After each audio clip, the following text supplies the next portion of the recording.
Well, what We I'm don't know. hoping is that somebody who's just tuning in, and welcome to Beaver Politics, and I am Mr. Radical.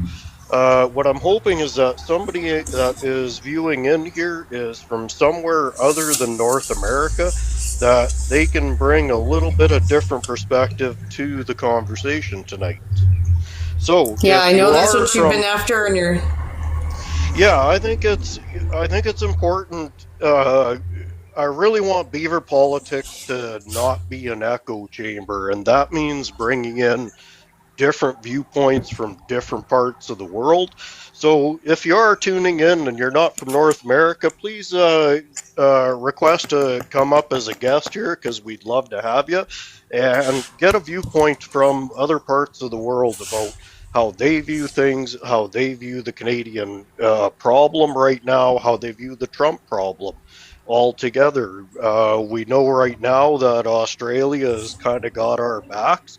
I was quite fortunate to have a lovely person from Australia on my live last Saturday, and of course we know that they are selling us an air defense system that America was supposed to get first.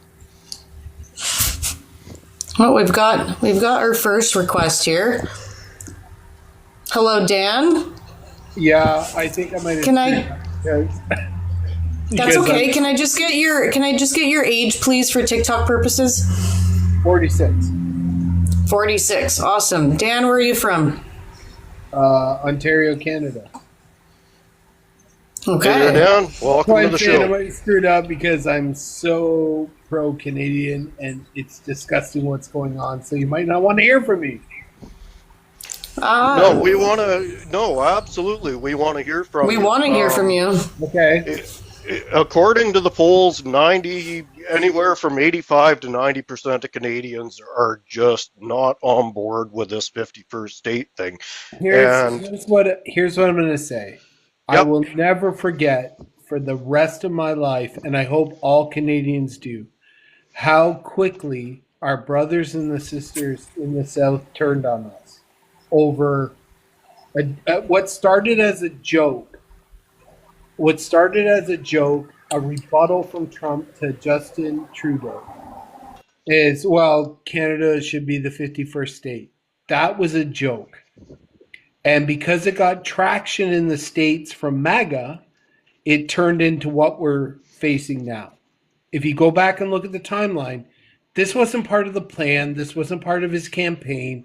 He never said anything about this. He made a joke rebutting something Justin Trudeau said. Can And then I? everyone's like, oh, yeah, that'd be great. 51st state Canada. And they liked it. And that's what he does. He Can throws. I? Oh, go ahead. Sorry. I just want to say that, like, not to say that you're wrong. I mean, obviously, Mega did like it because they like anything that he says, but I do think this was part of the plan. I don't think that a dictator tells you exactly what's in his plan before he does it. But that's what dictators do. They have imperialistic wants, and they want us for our resources, not because it's making the Mega base happy. It's because there's very important resources that the top 1% need. I think it's always been a part of their plan. I think it's been a part of their plan to do this to Mexico, to Greenland, to Canada. I think that it was always there. But they weren't going to out loud say that.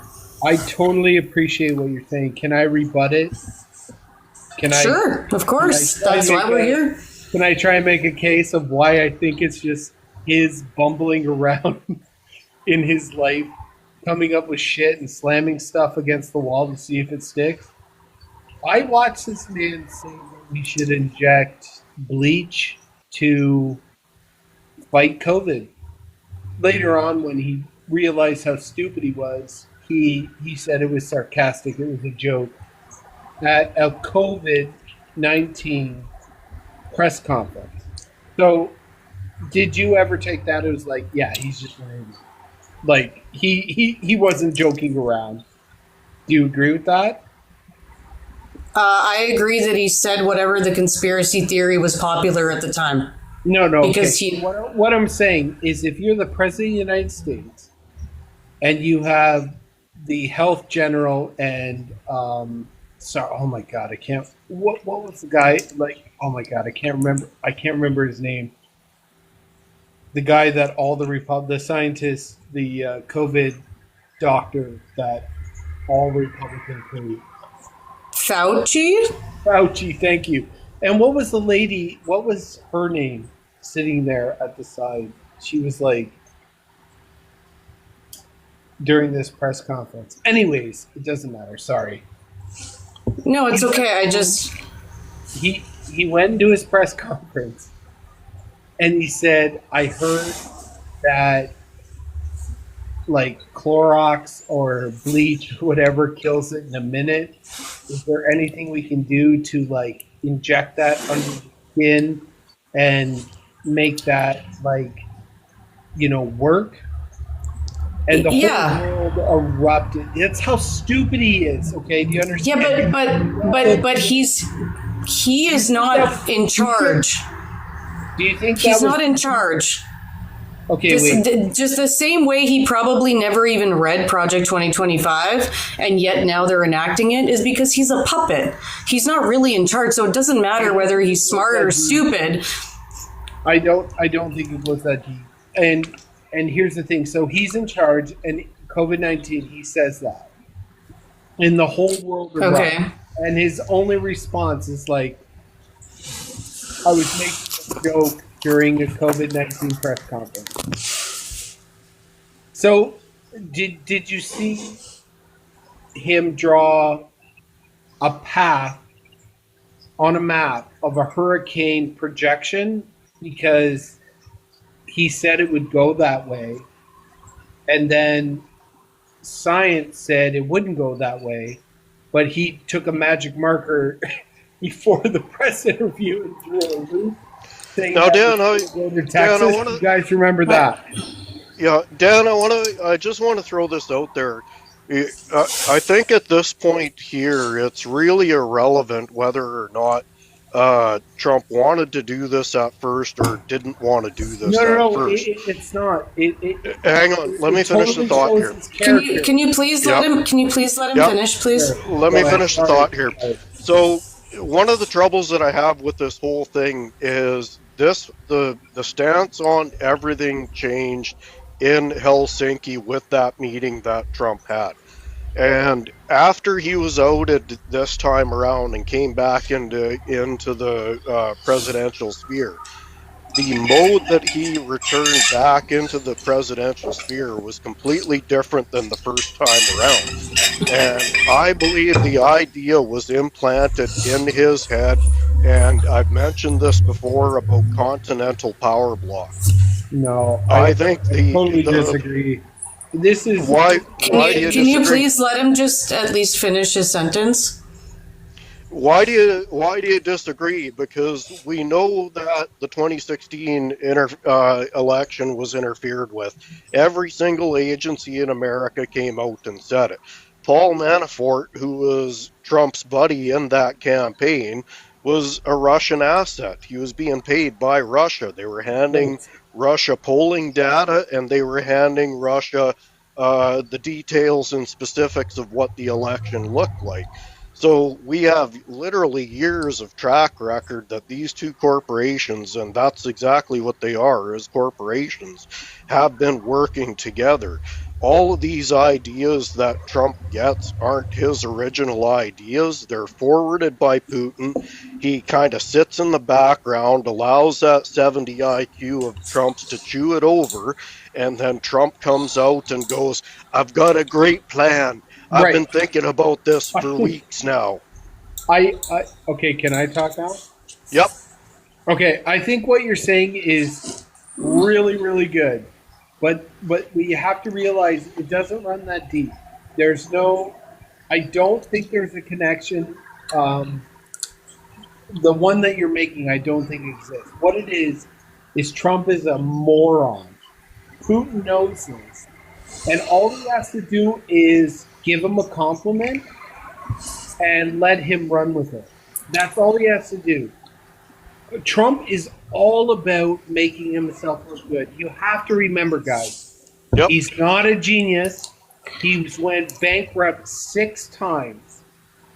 And Okay. who bailed him out? Dan, who bailed him No, out? no, I get all that. I'm just talking about what he's doing now. So when I go back to talk about COVID and those things that he said, okay, I'm not saying people aren't propping him up around him and there's ulterior motives. What I'm saying is that the 51st state claim is literally a joke that was made against Justin Trudeau. It wasn't pre-planned, but it caught ground because he constantly does this. He says crazy shit. He doesn't care how it looks in the media. But if it sticks with his base, he'll pursue it. There was no mention of it on the campaign trail. I'm just saying, look at, I know you guys think it's deep, deep state, but honestly, I think it's So literally. I'm almost done. Sorry. What I'm saying is that he made this claim. MAGA loved it. They're like, let's take over Canada. And now he's running with it. I think it's as simple as that. Now, maybe I'm dumb, whatever. I really do because he's done this before, and there's tons of examples on it where he tests things, he makes a joke, he makes a claim. It's how Lock Up Hillary started. He's like, if I was there, I would lock her up. And then Uh, his whole base started chanting, lock her up, and he ran his whole campaign on that.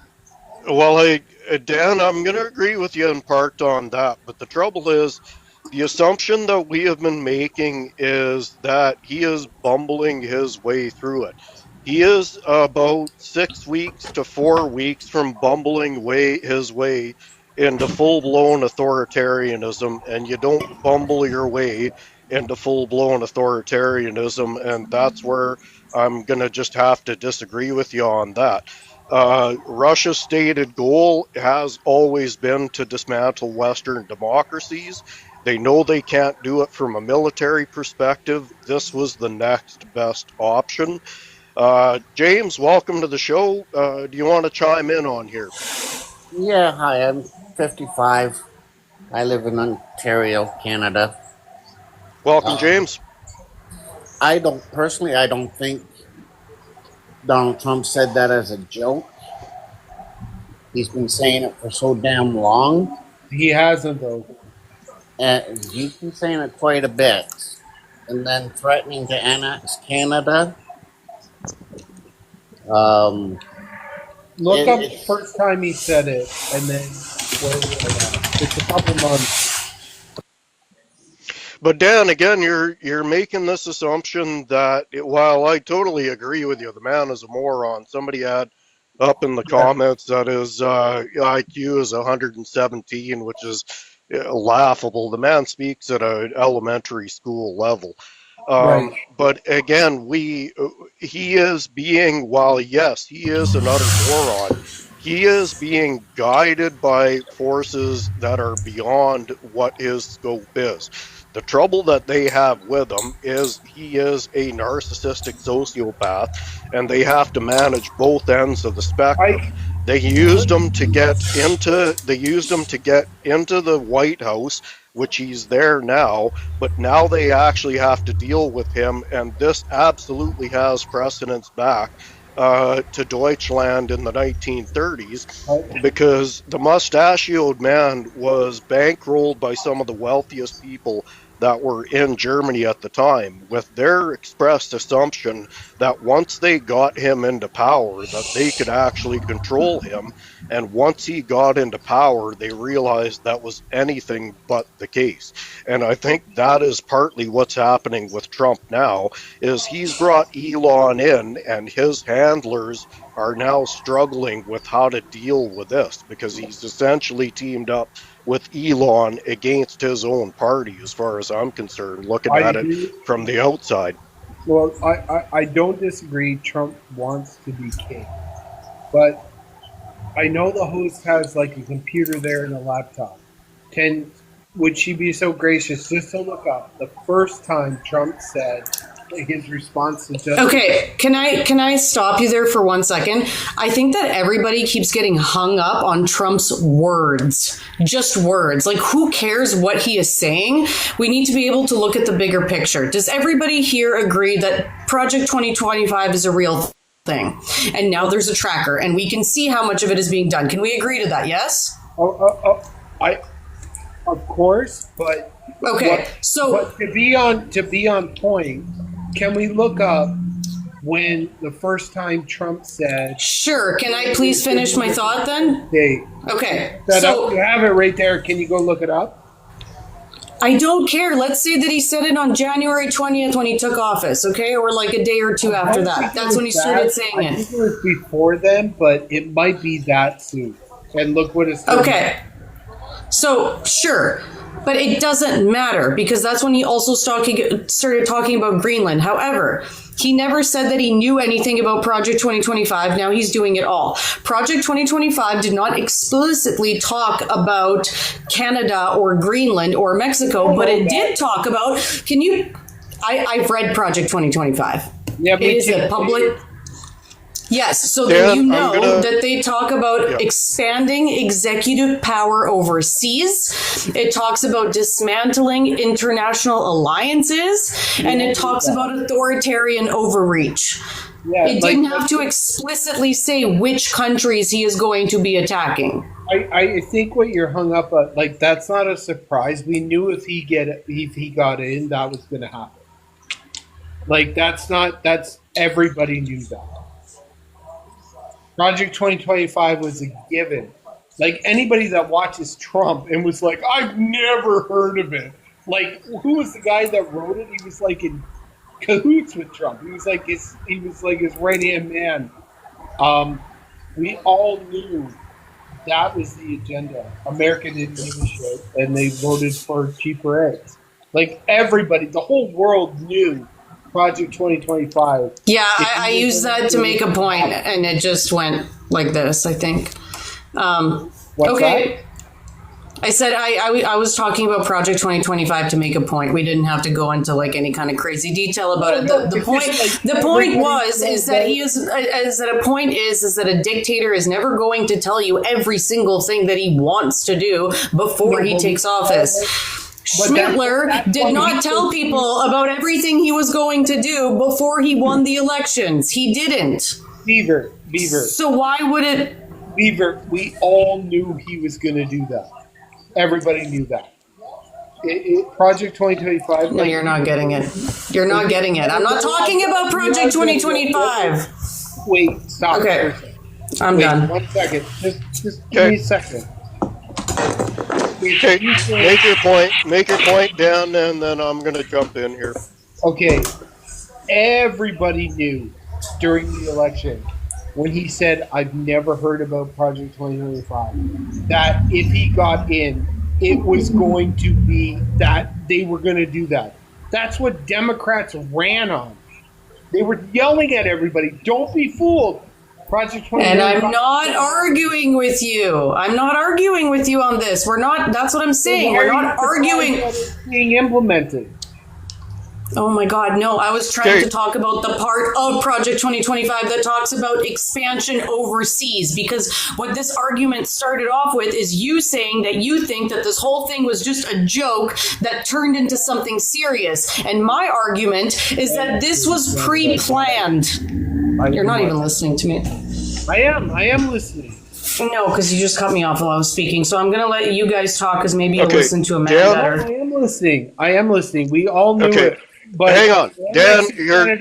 Stop. From a joke. Stop. Okay. All I have heard you bring up at this point is essentially talking points, but I have yet to hear what your point actually is. What is your actual point here? And then I'm going to have James jump in here afterwards. My point is that Trump is a recluse, right? He doesn't know what he's doing. what he does is he smashes things against the wall and sees what sticks. Not Project every time. 2020. Wait, if you're going to let me talk, let me talk. Okay. Okay. So if you look in a rational way how annexing Canada or Justin Trudeau is the governor of the 51st state came to be, it was in jest. It was a organic, flowing conversation online where two people were berating each other or having a conversation to the public who was going to look like the bigger man. And Trump threw that statement out and it caught on immediately. Uneducated people from MAGA really caught on to it and started promoting it, going to social media saying Canada 51st state. And then all of a sudden, Trump was like, this is a really good idea. And when I say that, you can't say that isn't his natural logic of things. All Trump knows how to do is break things and then see what happens. A lot of Trump's success comes from him demolishing things and fixing I gotta his. stop you where you're at Wait, right now. stop. No, Hang on. Wait, Hang no, on. wait. no, You said you let me no. talk. You are spreading Hang on. No, misinformation right no, now. you said you'd let me talk. I'm almost done. Give Finish me your 10 more, statement. give me This 20 is more seconds. garbage. 20 more seconds. A lot of what Trump does is smash things against the wall and then say, and then he fixes them, right? So you destroy the economy and then it recovers and he declares success. You destroy something or break something down and you make it better and then you declare victory. And you've got no gains. The people have not gained in any way. That is how he operates. And I'm saying annexing Canada 100% came from not Project 2025. It came from something that he said in a tweet. It gained ground and his imagination ran wild with it. Dan, And Dan, now he thinks what and did he now he thinks Okay. fix? it's What did he possible fix, Okay. to Dan? wait. What did he fix? What did he fix? I'm going to mute you, Dan, because you've had your chance to talk here. So, I haven't. I yeah, wasn't go ahead. done. You I wasn't finished your done. you made your point, Dan. You've made your point now about half a dozen times that you simply don't believe that this is premeditated in any way. And I am here to tell you, and I think pretty much the entire panel is here to tell you, that is not a logical step to take because of all of the other actions that he has brought forward to the table, including having it in writing in the Project 2025 paperwork. The meeting with, he had his plane parked right beside the Russian ambassadors for 3 days just previous to the election. What do you think those boyos were talking about? And now I'll let Miss Radical finish. Do you think what I'm No, saying it's my turn, in any actually, way Dan. has I've given any you your like? opportunity. You're done. It's my turn now, Dan. And Dan, I have sat here and listened to you spew off misinformation and What are you things that talking make about? you feel uncomfortable. It's my turn, Dan. And you Wait, are what do you mean? not, just because you're uncomfortable with what I have to say, that's your problem. But you are spreading misinformation. This is not true and not nearly accurate enough. And we're done with this. Are you guys James, crazy? no, I'm going to get James in here. James, you've been silent for a while. I appreciate that. James, do you want to chime in? What do you think about this? I think Donald Trump's is like, first of all, he doesn't know how to run businesses. They put him into office. He's already screwed so many people, screwed his own government. The entire world hates him, hates the United States. And, like, it's he's bum buddies with Putin, and everybody knows that. And he's trying to be bum buddies with China, but China's Okay, already. we should be careful just how we I I'm love that, but we got to be careful, James. I love that. So for I'm James, you, I've used that one sorry. myself. I know I got to hold back to, bud. I'm sorry. you made me smile. He's very well acquainted with, you know, Putin, if that's better. Um, he was trying to be buddy buddies with China, but unfortunately, he's pissed. Oh, pooed them off pretty bad. So it's just a matter of time. Even the United States. What is it? About 80% of them. There's riots in the streets. So James, I have a question for you. What do you think, like honestly, some move that the United States can move to make that would be beneficial in this moment? I know I have my own ideas, but what do you think? I'm sorry. Say it again. I lost you on one. Okay, what do you think some ideas that United States needs to make right now that would be beneficial? I have my own ideas, but what do you think would be the best course of action at this moment? Well, first of all, if we had to still deal with Trump, um, he's got to sit down with everybody and stop the tariff wars. First of all, because that's doing nobody any good. Um, that would be basically, I think, would be the smartest thing: is sit down with everybody and say, okay, enough of the tariff wars. What do you need? I'll tell you what I need, and we can set on a price range of what needs to be done. It's interesting how he's set on fire the whole world around him, right? Like he's in a war with every other country. It's not necessarily just Canada that he has an issue with. Oh no. Oh, I'm It's sorry. everyone. Greenland, Panama. He's going to take them all over too. Yes. He said he was going to take over Canada in December of last year. He did. He made a joke about it. There's news articles saying That's he not a was joke, though. joking. Never been a joke. I know it. I know it. I know it. But he But you're said he saying was it's a joking. joke. It's not. Well, It's we got know it Canada now very upset. because it stuck. Because Hey, his base liked it. That's my Dan, point. He's Dan, I not have a a simple strategist. question This for isn't you. Project 2025. Dan, I have a question for you.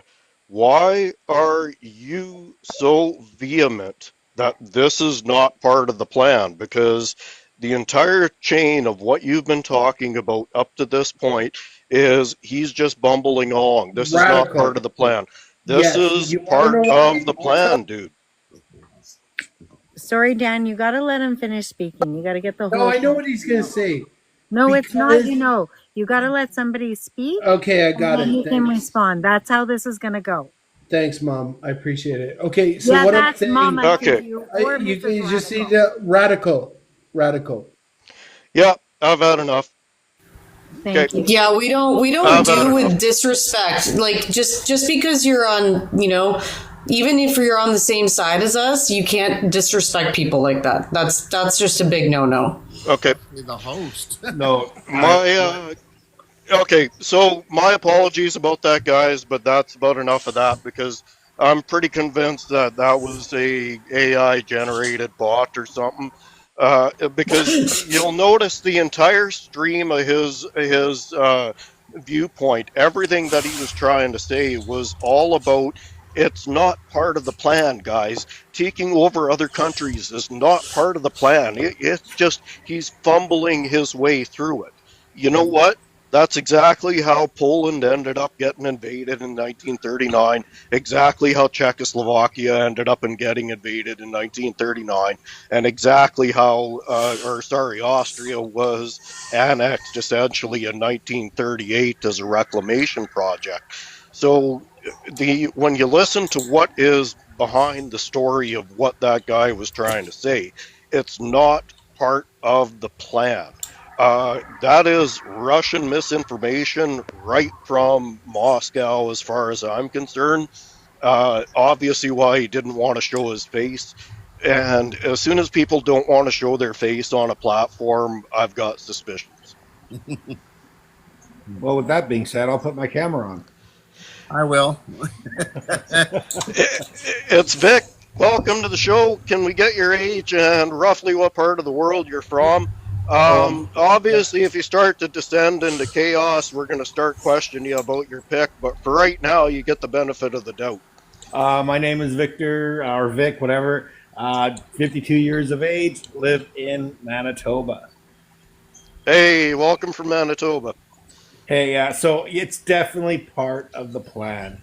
And my reasoning on why I think it's part of the plan, I will get my camera up in a second, but I just wanted to talk and see faces and whatnot, right? But I will get my camera. You betcha.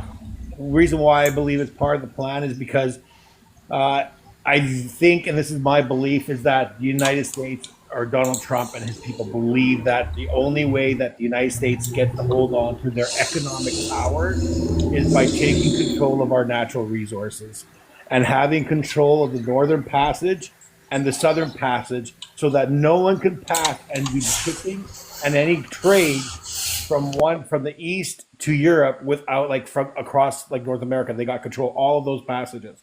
It's their economic play to stay in power as the financial power that they are because they are, and I've heard economics experts say that they are on a it's the fall of an empire, the American empire, this financial empire of the American dreams and all that. It's been sliding and has been sliding for a long time, and that they view us being Canada here as their only saving grace to say, if we can control we got the manufacturing and we can control resources and control the passages, that's it.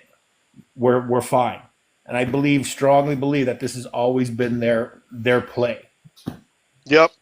And I mean, and I've been saying it time after time after time. Where do you think a moron like Trump would have got these globalist, expansionist ideas from?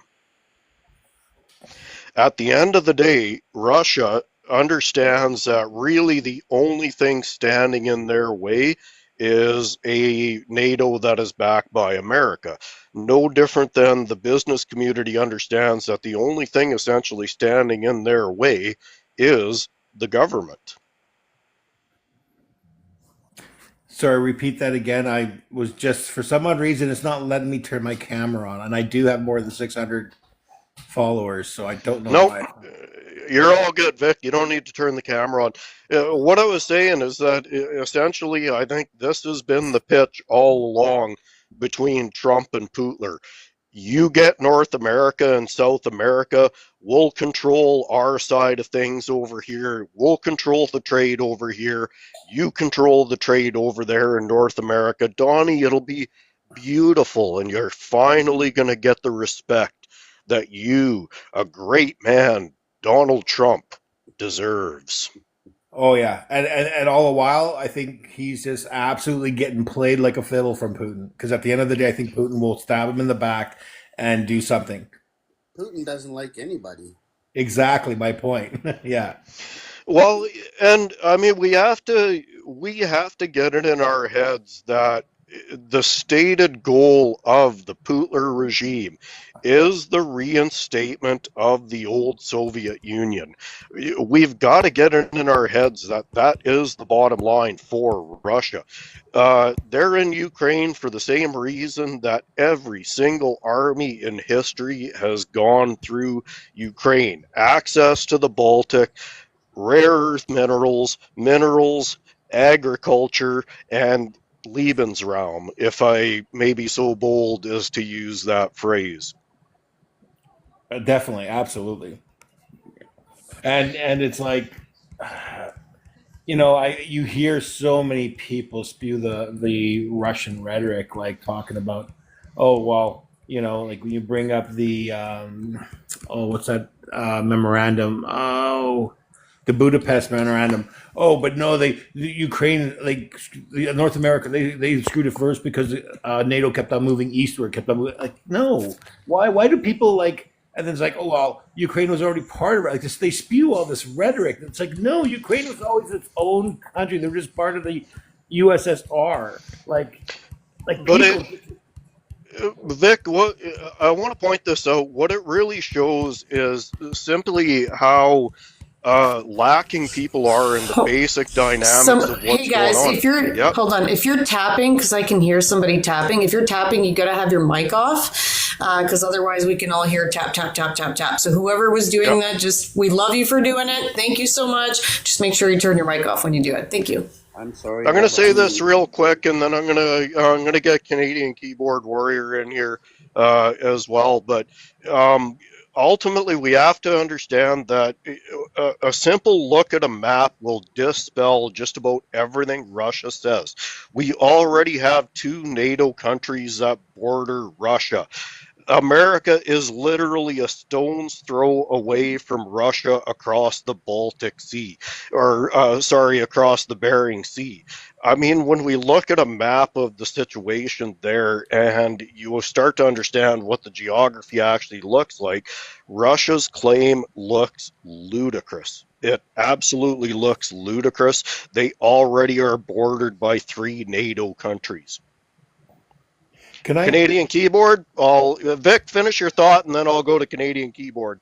just? I mean, one quick thought. I just want to speed out. Like I'm starting to not see China maybe in this big bad light that they've been kind of portrayed in. I don't know yet. I haven't made a decision, but I'm kind of really open to learning more about them because we've been fed for so long China bad, right? So I don't know. Good cop, bad cop. Yeah, exactly, right. So like, are they really bad? I don't know I anymore, think right? they're playing. I think they're playing good cop, bad cop. I think they're Okay. being incredibly strategic about this because I think they're sitting back, letting essentially Russia take all of the hits. And they get to sit back, even though they're completely aligned with Russia, and pretend like they're the good cop in the room. Hey, you know what? You come talk to me, and don't you worry about him. You just come talk to me, good old China here, and we'll work things out here. Yeah, don't worry about that jackass. Yeah, I know I'm partnered with him, but don't worry about him too much. You're So right. Canadian Keyboard, I'll get you in next year. You haven't had a chance to talk, so Oh, that's fine. I'm actually not in very good health right now, so I'm not very talkative. But I was just trying to get in with that gentleman that was speaking that we might have been a bot because there is a video from 2022. I sent it to everybody. A creator has the clip of it in his video. It was the first one I found.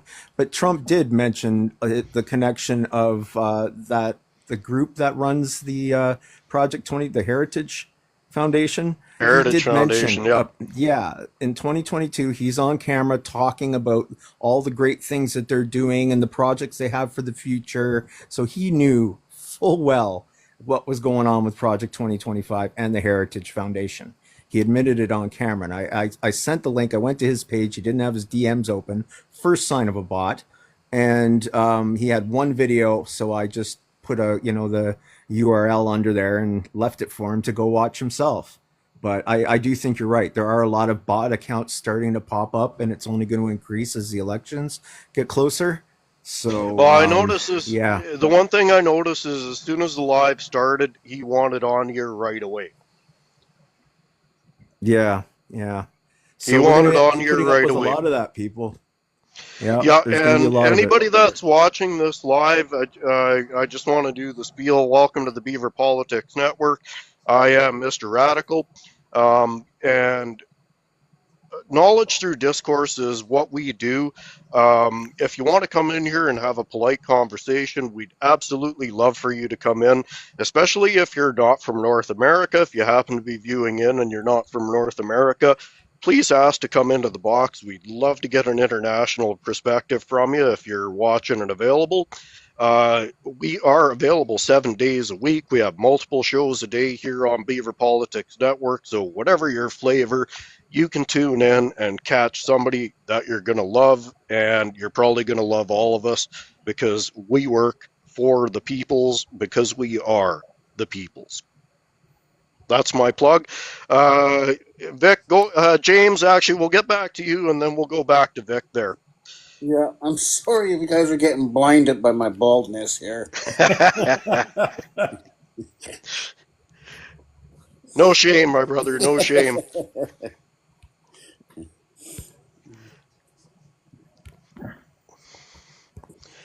Well, I have no control of anything in my. No, I can't mute. I can't bring camera up. I can't do anything. What's going on? Okay, well, that's I can't bring unfortunate camera here. up either. So I mean, I don't know. Unfortunately, I can't get it. Yeah, I can't get it from my end either. But go ahead and have your say, Vic. Oh, there you are. Oh, you are. So go ahead and have your say there, Vic. Oh, now you're muted, my man.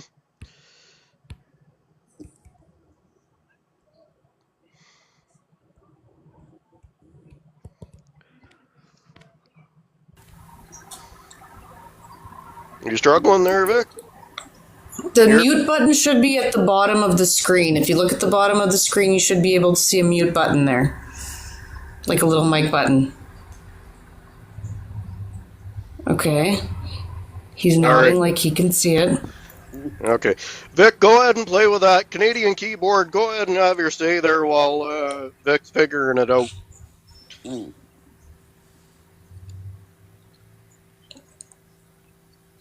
All right, well. Oh, we lost Canadian keyboard. All right, we got somebody else here in the queue that wants to come up. We'll bring Smarshy up here. Do we want to bring up Kevin McAllister to see if he's in opposition? Yeah, let's bring up Kevin and see what he has to say. There we go. Hello, Kevin. Welcome to the show. Can you give us your age and a rough location for you? I don't think he's quite logged in yet. He's not logged in. Yeah, he's still in queue there. Well, give it one more second and then we might have to kick him out and then try to get him to rejoin because sometimes it does that. Smarshy, welcome to the show. You probably have something to say today. I got a lot of things to say, but I don't know where to start. The fact that this man... Kevin, if you want to come up, just request again and I'll bring you up. That just wasn't connecting that time. Sorry, Smarshy, go ahead. Disrespectful to you, and he's like, no, I want to talk. Okay, but you've been talking the whole time we got on here, and it was just the blatant disrespect for you and the blatant disrespect towards Miss Radical and everyone else. Was like, I just wanted to jump through the spoon and throat punch him with a chair. I'm sorry, I'm very violent today. I don't know why. Okay. You know, I gotta laugh, Smarshy, because I did a TikTok. I don't know if you guys remember about a year back. There was that whole incident on the pier where a bunch of people got smacked around with chairs. Yeah, that was the Alabama brawl. Yeah. And I ended up calling that chair the cranium creasing cracker smacker, and I've never been able to get that damn. Every time I hear chair, I've got that running in my head now. It was just a lack of disrespect and regard for you guys as the host. It was like he's running his own show and I don't like Donald Trump, but I'm going to kiss his ass anyway. Like, no, thank you. Yeah, but we're not doing this. I think that's a common ploy from the bots right now is they come out appearing like a friendly just to get on board and get the ball rolling, and it gives people the assumption that they're a friendly, and that allows them a longer voice on the program.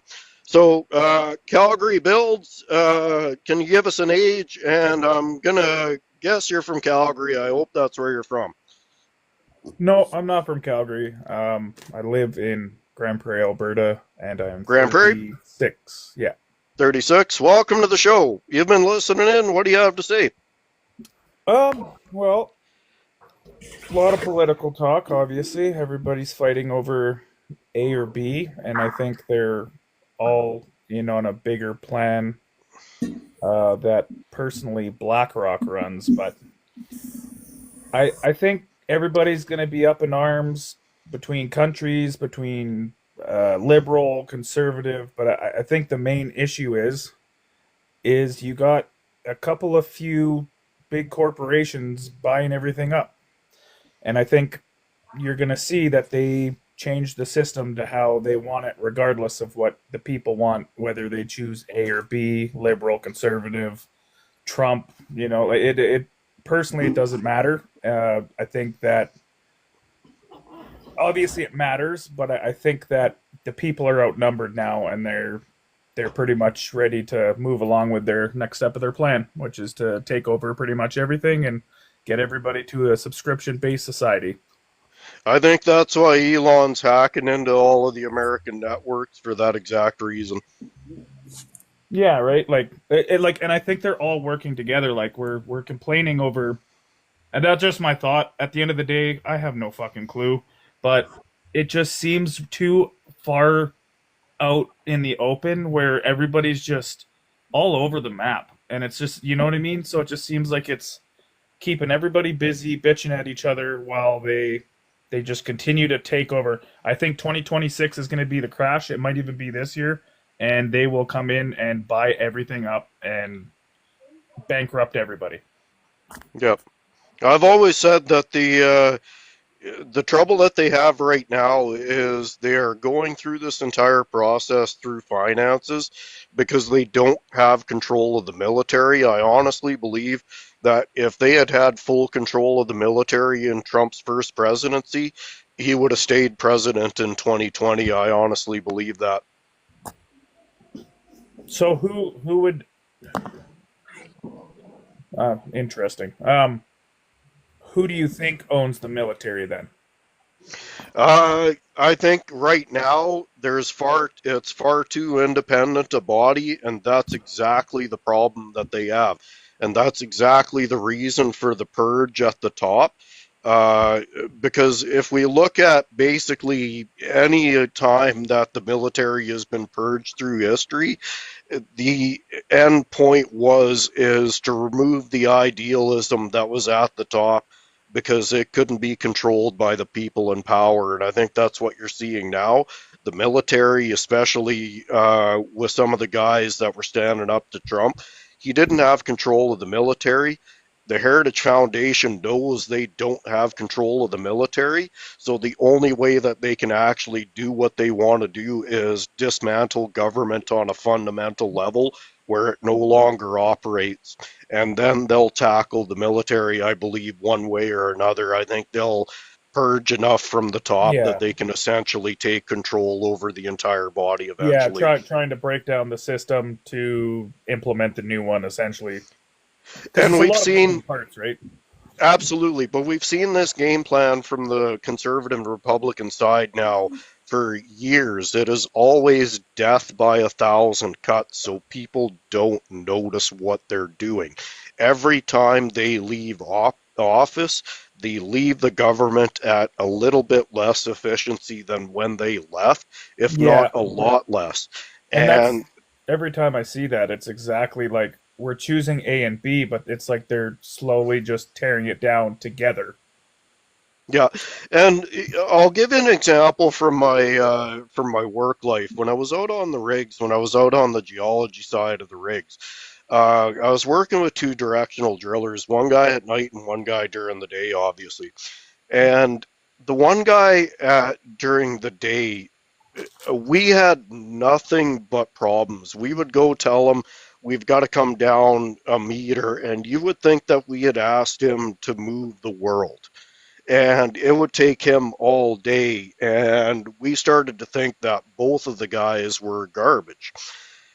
We ended up finally getting rid of the day guy. It turned out our night guy was a fucking great driller. But he spent so much time correcting and managing the mistakes of the day guy that nobody actually realized it. Now, are the liberals and the Democrats perfect? Not by a long shot. But I think they've been so handicapped by the other side over the years that a lot of people are having a hard time separating the two views when it's clear that there is only one successor right now. I'm just going to interrupt for 2 seconds. I'm sorry. You bet, James. Yeah, no, go ahead. I have to go. I got to go help the wife. So, but it was great being on here with you. I've added yous, and thank you very much for your time to having me. Well, thanks very much for coming in, James. We appreciate everybody. Thank Like I you, said, the James. show is for the peoples, by the people. So thanks very much for coming in. Thank you. Have a good night. Yeah, have a good one, James. Take care, James. Bye, James. Bye, everybody. Bye. Thanks, And James. I guess that's the tough part is, once again, I feel like it's elitist people who have banded together to create the world that they want to see through liberals and through conservatives.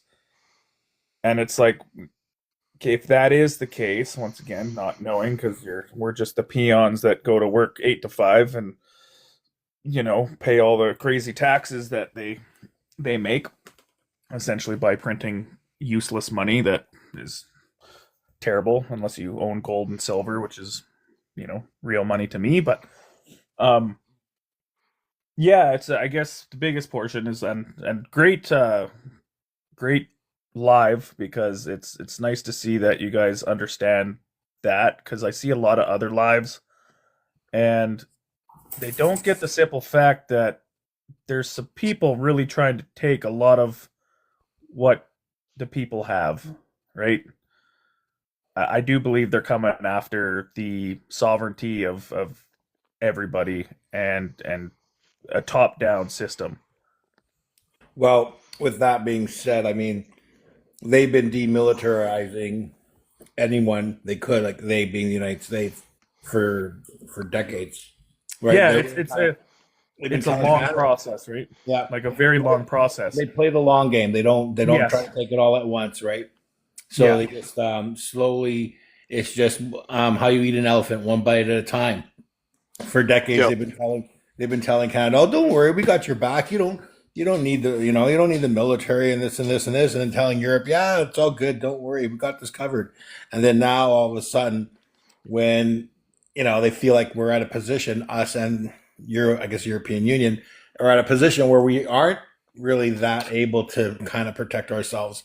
We are vulnerable. Yeah, it kind of plays. But one thing that I'm struggling with, I guess, the one thought that I'm struggling with is the Heritage Foundation, which is a Christian nationalist group, from my understanding.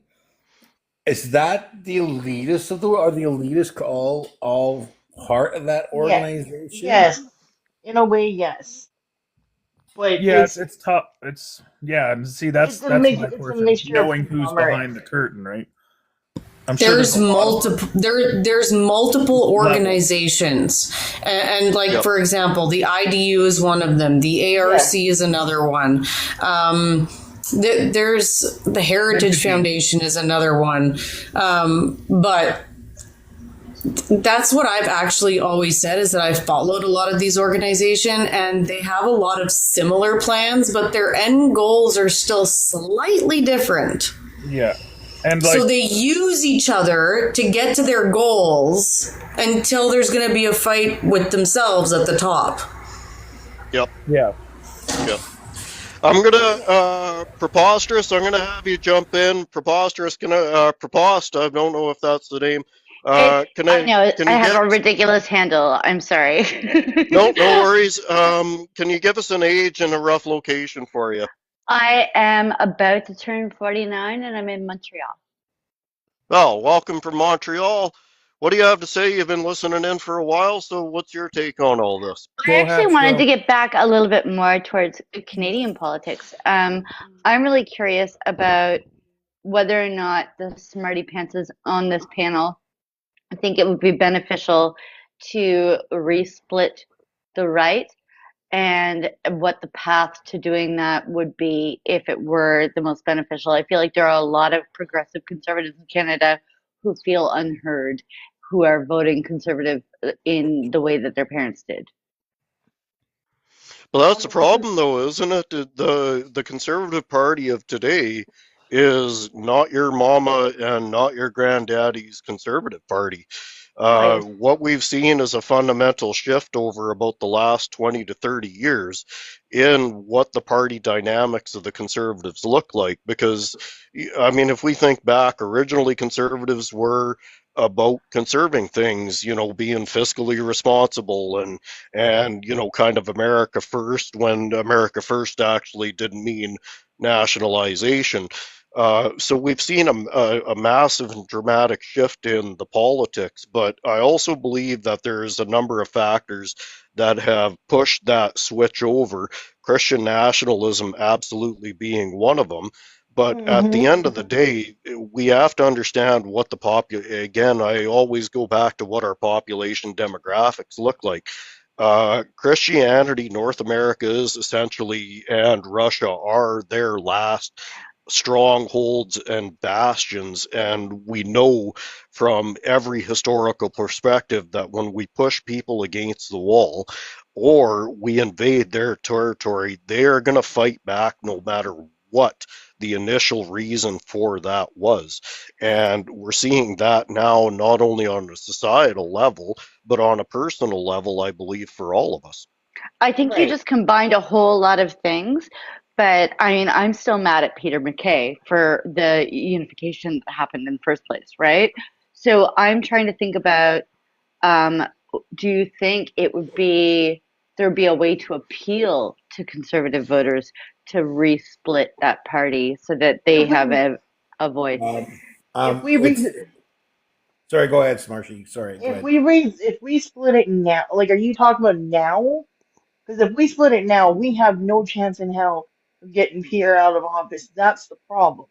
We should have been resplitting this years ago and working on it Agreed. years ago. Uh-huh. That's where we dropped the ball.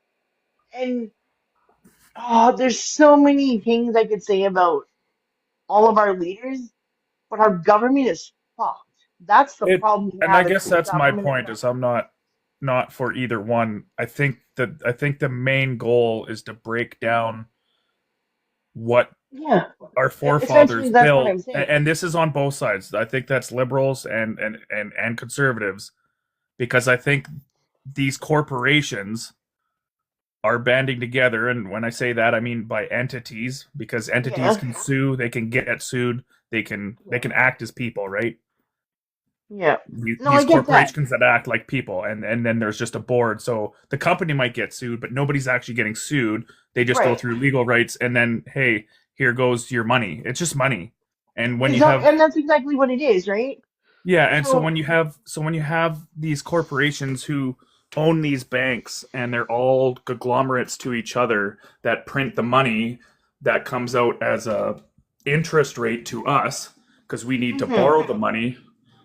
I'm just talking from a top-down level. When you look at like BlackRock, who owns 7% of this company, but they own another company that owns another 7% of that Right, company. exactly. You know, It's all about owning and distribution, yeah. and So I guess the tough part for me is like we're talking about who, like, liberal or conservative. I think it's us versus the elite, and and I guess how do we take that down? Now I you were didn't okay. think talking that. So, about the military. I okay, still Well, think so again, now, guys, I will totally agree that neither side particularly. Uh, I think right now neither side is great. However, I think we also have to be aware of exactly where we are in the timeline. The conservatives and the Republicans are essentially nothing more than the political arm of the business community. And when you start to look at them as exactly that, you start to understand where their politics are actually coming from.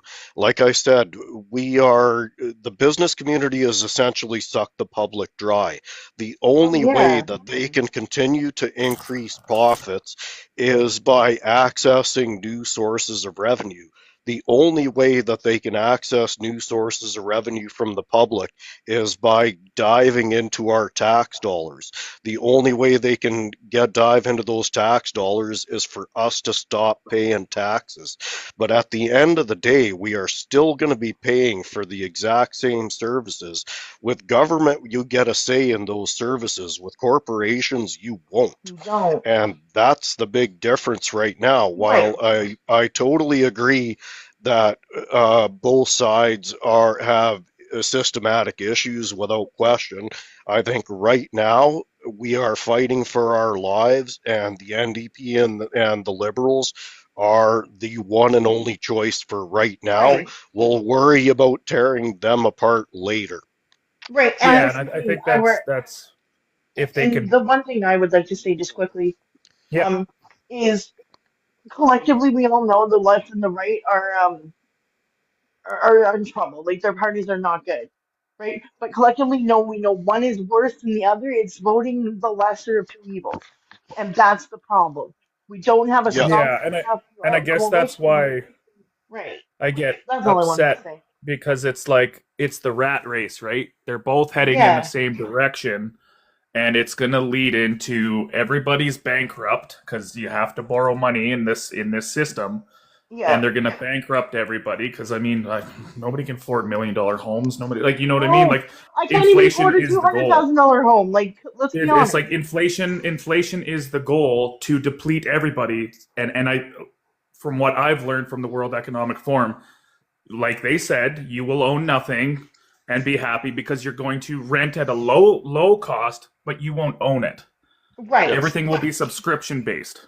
Yeah. Well, and that's exactly it. When And you and own a home, regardless if it's liberal or conservative, and I agree with what you're exactly. saying, to pick the lesser of the evil. I guess my Well, point is we're going in between rock and a hard place, and we're bouncing right. back and forth, but we're still moving ahead Well, we have towards. a party that's worth voting for, right? We know the NDP is worth voting for, but we've I get, always yeah. gone liberal or conservative. That's I'm the just problem wondering we how have. we ditch both of those parties and we focus on these big guys How that do, That we would need, be Oh, how, because I hey, otherwise disagree with that hey, we're still headed in entirely. the same direction. Whoa, no, no, Too no, no, see, much. no. hang on, I CGY builds. I can tell you exactly how we get rid of the two-party system. We stop allowing conservatives to brainwash the public. No, no, We no. bring What I'm getting at, actual. it's like it's not getting rid of those parties. How do we switch the focus on what's truly depleting both parties, which is say BlackRock or Yeah, what do you electoral want to call it? reform. Electoral yeah, reform is the answer to that. But yeah. but my point is, before we get to electoral reform, what would be the way that we could encourage the right the rightish parties of Canada to be split up so that there is still a progressive conservative party like there Well, was back when Well, we were that's kids, so what that Yeah, we they're I have, guess divided like we are, I guess what we right? that was could my do, only thing is just trying to get like the target onto say BlackRock or right? or whomever is really destroying the people. Because I mean, let's be realistic. I'm more of a conservative person because like old school, like my parents were, conserve and but at the end of the day, I think we all want the same things. We just want to have Yeah. affordable stuff. We want our kids to be happy and go to school and have the educations that we all want the same thing. Russians want the same things that people do. Maybe not Vladimir Putin, because people of power seem to get corrupt. It doesn't matter who's in charge of Korea or any of these countries. They're all fighting for power. At the end of the day, there might be somebody who's fighting for power in a nicer way, but like at the end of the day, they're just trying to do what's best What's best, interest for right? you know for people like us. We're not greedy. Like, I'm not greedy. I don't need to be a trillionaire. I just want to have a good decent life like just the rest of you guys do, regardless of Right. whatever party everybody's.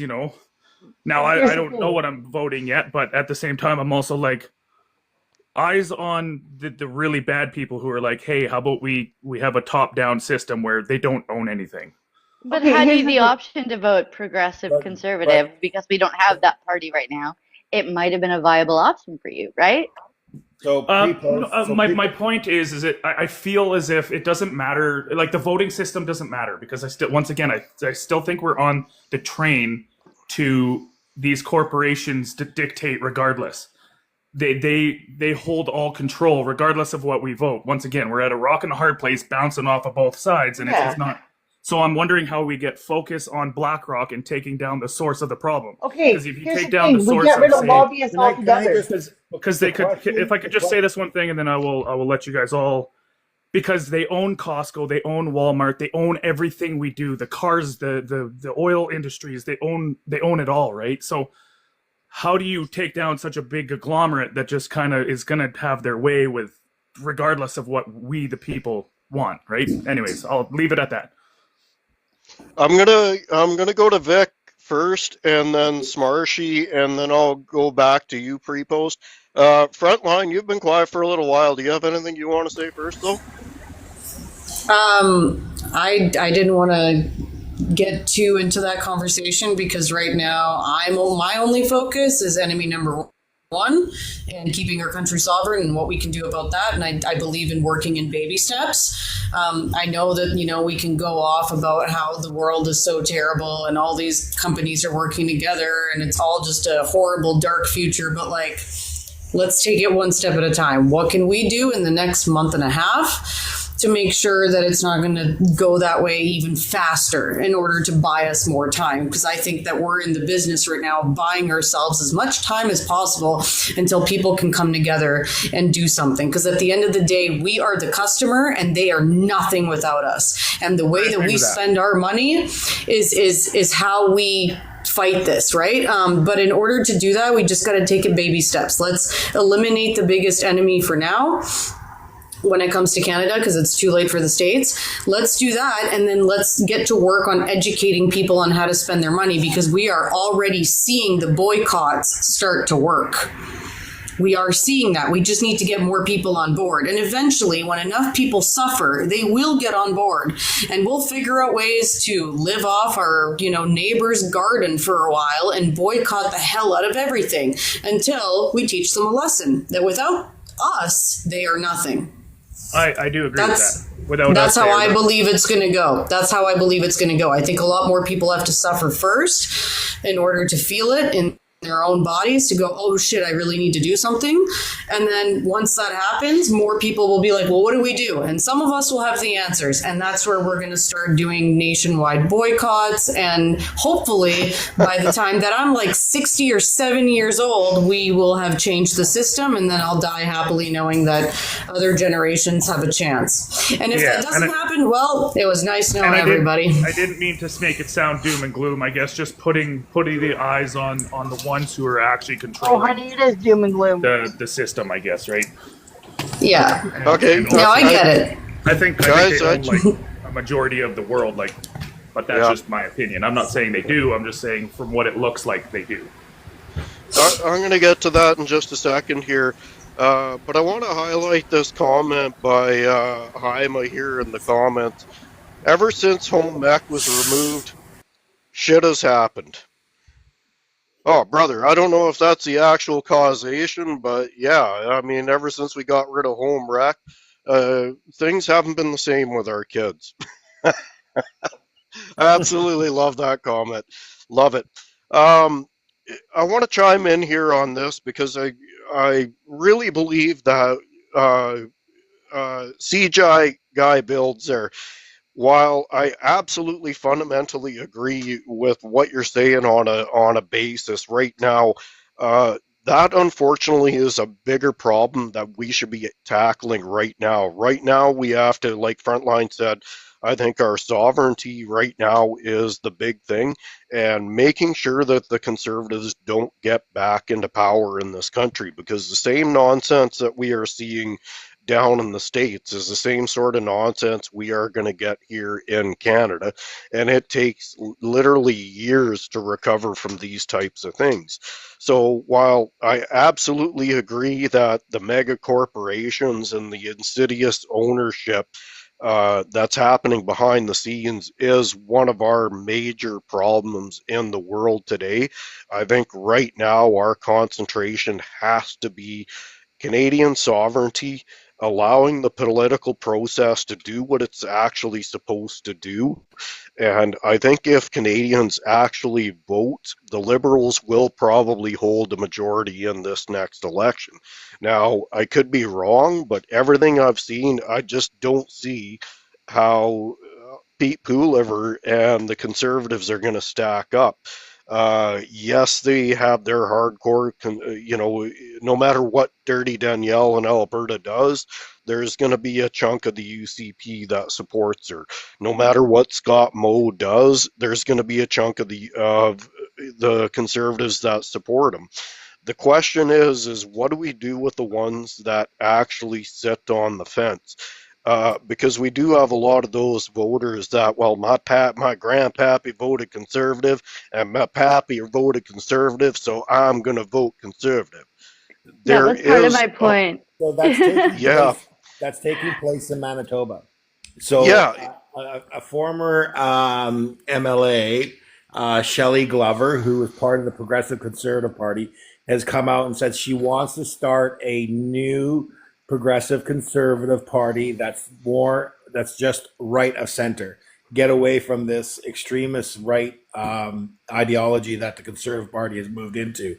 So that's kind of, I was just been waiting patiently to kind of give that information out, but looks like that's already happening in Manitoba, because when the NDP just absolutely decimated the Conservative Party because they just went so far to the right. But is that on the provincial level or federal? That's provincial, that's right? my point being is I'll land my plane. Yes, that is at the provincial level, but my belief is that the way things have recently turned out, where Carney has definitely turned the ship of that Liberal Party into now actually possibly taking government.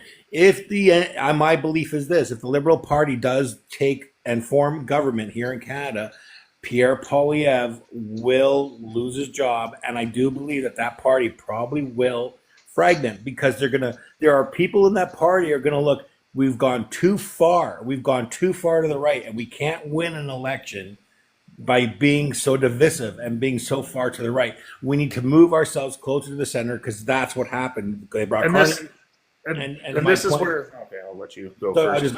So my final point is, I could see the party fragmenting, but I don't know for sure.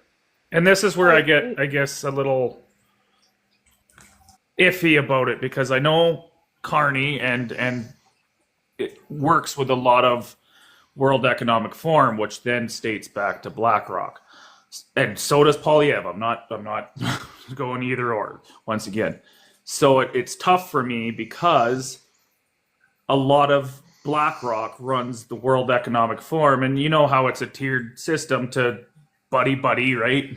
You're all working together for whatever it is. So I guess on that level of, it's just tough because you guys say, oh, we want to do the Liberals, but if they're working together with these big corporations once again, is it really better? You know what I mean? Like I was saying, the rock and the hard place. It's like we're slowly getting to the same airport, which I want to hang on. I want to throw this out to the panel here. Now, Miss Radical and I have had this conversation on a number of occasions. And one of the things that we're questioning is we honestly believe that Pete Poilievre is not going to be the one that runs against Carney. I think they're going to pull every lever, realizing that he is not going to win, and they are going to go to whatever they think the next best option is that might give them a chance to win, particularly if the polls continue to show that the Conservatives slide. So I'm just going to throw it out in front line. I'll start with you, and then we'll go to the top. But do you guys believe that Pete Poilievre is going to be the head of the Conservative Party when they go to the election?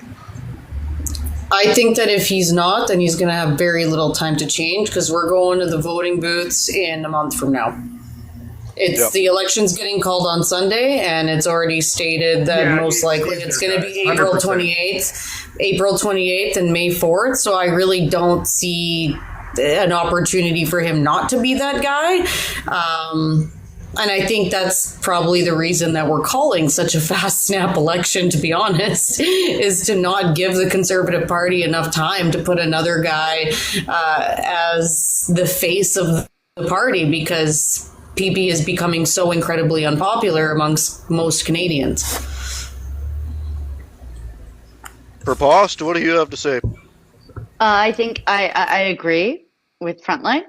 But I would also say that we have to recognize that, much like our southern neighbors, the majority of our voters are underinformed, and name recognition is a big deal. So they would, of course, keep him because he's got name recognition. And Carney did a good job of getting name recognition into the media pretty quickly, even before he was elected. So, I think it's going to be about that. It's going to be what name is in your ear for most people who don't read.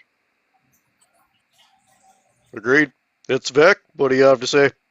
Yeah, I have to agree with both. I think that ship has sailed. I don't think there's enough time for them to get someone new, and they're gonna put their eggs in that basket because I think it's the only basket they have, and they're gonna have to run with what they've got. But I do believe that they're gonna hurt from it, and we kind of talk about guys like the worst of less evils kind of thing.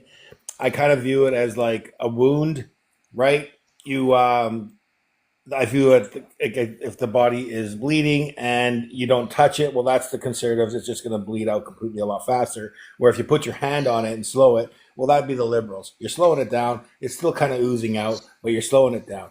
And that's kind of how, if you want to look at the politics of it all. But I don't think they got time. I don't think the Conservative Party has time to switch leaders. I really don't. Alrighty. See you, Guy Builds. What do you have to say?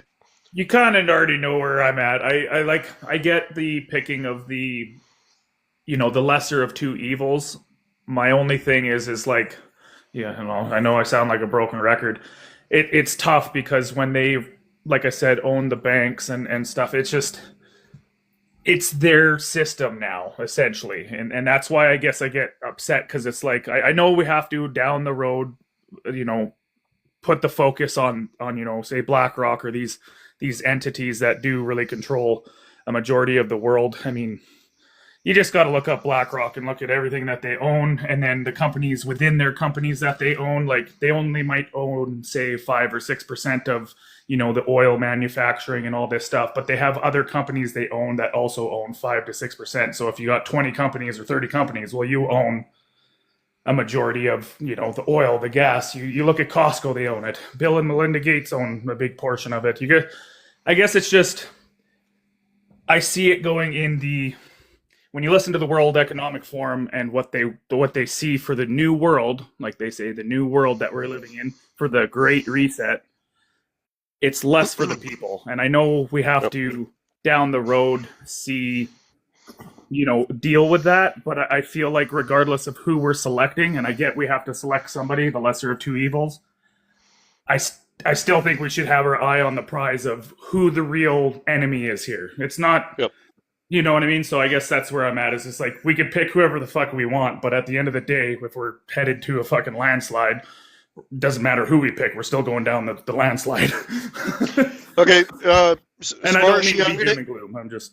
Yeah, no, Smarshy, I'm going to go to you in just a sec, but Guy, I do want to ask you one question. You brought up the WEF on a number of occasions now. Yeah. I'm curious, how informed are you about the IDU? Because when I look at international organizations that I'm actually concerned about, the IDU is where I go first. The WEF hardly ranks in my top 10. No, I agree. It's just, when I say the WEF because they're the ones that behind the scenes are like, oh, we're going to do this and we're going to do that. And, and you got BlackRock and Larry Fink all showing up. Yeah, we're going to have crypto and this and that. But crypto is just digitizing everything, getting everybody used to a digitized world where there is no more, physical cash, which they can trace and track and Yeah. You see where that goes, right? So I Yeah. just go based off that because that's where a lot of these big conglomerates like to discuss how the new world's going to be, how our world is going to be, and we don't Yeah. have a deciding factor. So Yeah. that's all I'm saying. Well, okay. Smarshy, I'll go to you next, but I just want to throw this out there. One of the things that I firmly believe myself, globalization is inevitable. Inevitable. Digitization of currency is inevitable. Inevitable. All of these things are inevitable. The question is who controls it when it goes into place. And right now, cryptocurrency, which are trying to absolutely agree, they're trying to digitize money, and it will BlackRock's eventually getting come. that. But BlackRock owns a majority of that and MicroStrategies. So yeah, but what I want to put out there is, I mean, I find it a little bit funny because people complain about everything going digital. I mean, I went to my federal building here in my town about 6 months ago, and I handed her my license, and she punched my name into this little black box, and lo and behold, all of my data with the federal government came up. yeah, like I So understand it's this, all digitized. It's gonna like for ease of use. I'm not scared of it digitizing. yeah, What I'm scared of is who controls it? yeah, exactly. And I think it's to push it towards like, and if you look at say crypto, I believe the new system's going to run on crypto rails because it's fast, efficient, and blockchain is the future. It just is. People can Yeah, argue whatever it is. Trillions are yeah, being dumped into it. It's and this is why I firmly believe that we need to reinforce our governments, because if we allow corporations to run the monetary system, we will forever be financial slaves because yeah, we and don't get votes yeah, with a and I agree with you on corporation. that. I just want to say that that's a very good point you make. To like you said, make sure that our government doesn't do that, regardless of who's in power. But I see that's the problem is I think they're going to go that way anyways. But yeah, regardless of who Well, we get. like I said, I mean, ultimately, globalization of everything will be the norm. We Yeah, will travel to other countries because we want to go visit the culture, not because the circumstances of visiting other countries changes like we have now. Going to Saudi Arabia is a whole different process than going to Mexico, than going to Russia, than going to Germany, than going to Brazil, if you know what I mean. Under yeah, a globalized system, all of these things will become things that we appreciate about other countries, but the global vision will always be the same. And that's what I've been advocating for since I started my page here, is a global vision where it isn't the corporations that are running the show. If we allow the corporations to run the show, what we are going to end up with, I know everyone's been talking the handmaid's tale. The reality is the journey will be the handmaid's tale. The Hunger Games will be the destination. yeah, and that's what I I guess like you were saying. Don't go drive too far into the doom and gloom. It's Yeah, just listening to these these BlackRock guys. Oh, this is the future, and I do not trust yep, fucking Larry Fink as far as I can throw him. To yep, me, he's as closest thing to the devil as you know. yep. But no, that's good. That's good insight there. Thank you. I know Okay, you're talking Smarshy, we'll about go to Smars. who Sorry, Preposterous. I'm going to get to you right after Smarshy.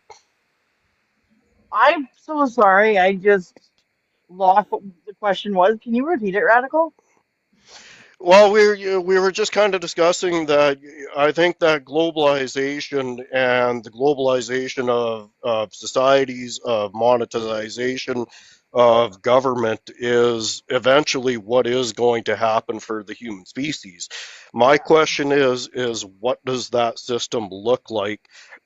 Because if we don't get a hold of it right now, we are heading, like I said, toward a Hunger Games style future where Hmm. all of the population will be sorted into essentially work camps based on district and geography, and you will have a few upper echelon people that control everything.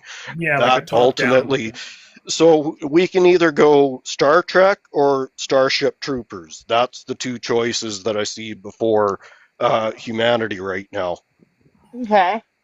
Well, my idea no one's gonna like, but I'll just give my idea because it's my opinion. Um, as one person, um, I think it should go back to the indigenous people, not them run it, because they know how to run government better than anyone. Because before colonization, we had our own government system, and it wasn't like you guys' at all. So I I'm think the actually indigenous I'm people, 100% for that because they are naturalists. They yeah, actually look yeah, out for the better. Their food system is 10 times better. The food we yeah, Yep. have yeah, today is absolute garbage. Like, and Yep. that's yeah, my point exactly. with all that. So I agree with you 100%. Then that's and that again, that's just my own opinion, right? So Yeah. Yep. as one indigenous person talking for one indigenous person, that is me. That is No, my no, it's opinion. the cleanest eating ever. Like it's so natural. I love it. And it's funny, Smarshy, because myself as an atheist, what little spirituality that I can kind of claim as far as that sort of realm in my life, I found that the more I learned about indigenous cultures, the more that I realized that my own values align so much with indigenous peoples and indigenous Yep. cultures, because I've often said most indigenous cultures were roughly half a millennia, if not a full blown millennia, Yep. socially ahead of Europe, Oh yeah. because indigenous cultures managed to learn something that European and specifically more the Abrahamic religious part of our Western society has never learned, is we are here by essentially the graces of the planet that we live on. Yeah. The Christians call it God. I call it we live on a planet with a 99% extinction rate. It is us against the universe. It is not Yeah. us against us. And then Yeah. if we want to get rid of if we want to get rid of climate change altogether and return the Earth the way it was before, that's the only way we need to go. Yep. Because Proposter, that's we'll go to you, and then Vic, we'll have you chime in on that. Hey, I just have this one last point, and then I can probably drop for somebody else to come in. But Radical, you spoke to the fact that we're going towards financial digitization, and you were talking about it from the perspective of who would be running that. And I would like to revisit it from the point of view of is that meaning removing using cash? Because to me, that disenfranchises many, many people. And so I would want to protect the fact that I've already started to see a few shops say we only take cards, for example. Yeah. Yeah. Yeah. 100%. Well, I really believe that it's inevitable, but what that transition and how harsh that transition looks is really the key component. But I firmly believe that if humanity continues to go kind of in the stumbling, bumbling steps that we currently are at, uh, capitalist society is going to fade in about 20 to 40 years, because we cannot continue to have a capitalist society in a closed, finite system, which the capitalist society, ideology runs on. Uh, so within that closed system, eventually growth has to stop, and eventually it begins to decline. And we're seeing that. So I think eventually capitalism is not going to be the way that Can I, humanity looks. The question is what does what we take over? And I've often used, I brought up the Vulcan analogy from Star Trek, and Vulcans, much like humans, were essentially at a point where humanity is right now, where they understood that the implications of what they did were now global. And they realized that they can continue down that path, and that path will probably lead to self destruction, or they could completely change what their society looked like. And that is where the change came in, and this species chose to cast aside their emotions and turn to logic. And I believe that humanity is at exactly that same point. We don't live in a society where most of our emotions have any particular use, and yet they're still being manipulated by the rich and the powerful.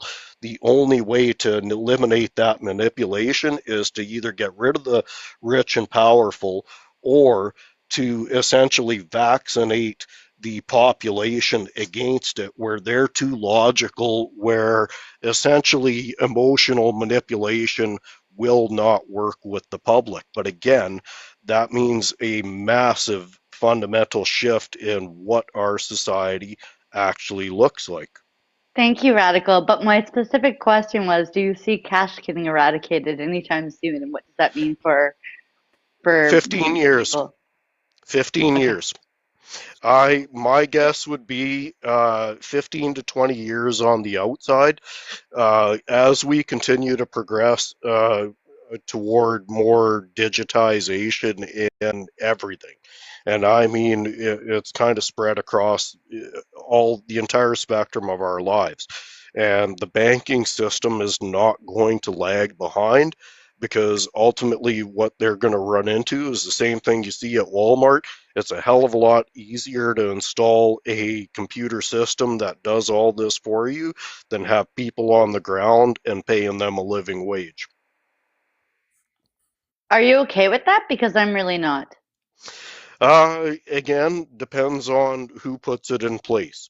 If we allow the current BlackRocks and the IDUs to put it into place, it will be a tool of financial enslavement of the population, which is what I've been saying essentially for 5 years now. They don't have control of the military, or we would already be in lockdown. The only other way that they could do this is socially and financially locking down the population.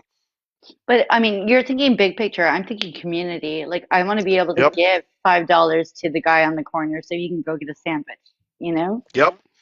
Um, Again, now, Bentley, hey, you're getting out of hand, dude. Out you go. Sorry, Bentley, our radical is getting a bit much. Um, like I said, I firmly believe it's just going to be what is the public willing to accept and how fast. If we have a system where digital currency can be safe, easy, and effective, if it's offered through the Canadian government, then yes, it could be 10 to 15 years away. If we allow the BlackRocks and the Conservatives and the Republicans to continue to gain traction inside our governments, 5 to 10 years, uh, they will absolutely want to install this because it's easier to control the public.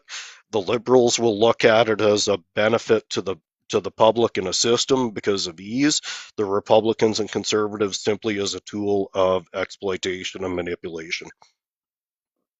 And I mean, and the society is becoming accustomed to it already. Like people don't even carry client cards anymore. Everything is on their phone. People are just having like it's just so I think it's even more accelerated than just 10 or 15 years. I think we're at like 5 to 10 years in that I in think that. that varies by community. I live next to a farmer's market. They don't want to use their devices for anything. They get charged for it. I give them cash because it saves them money.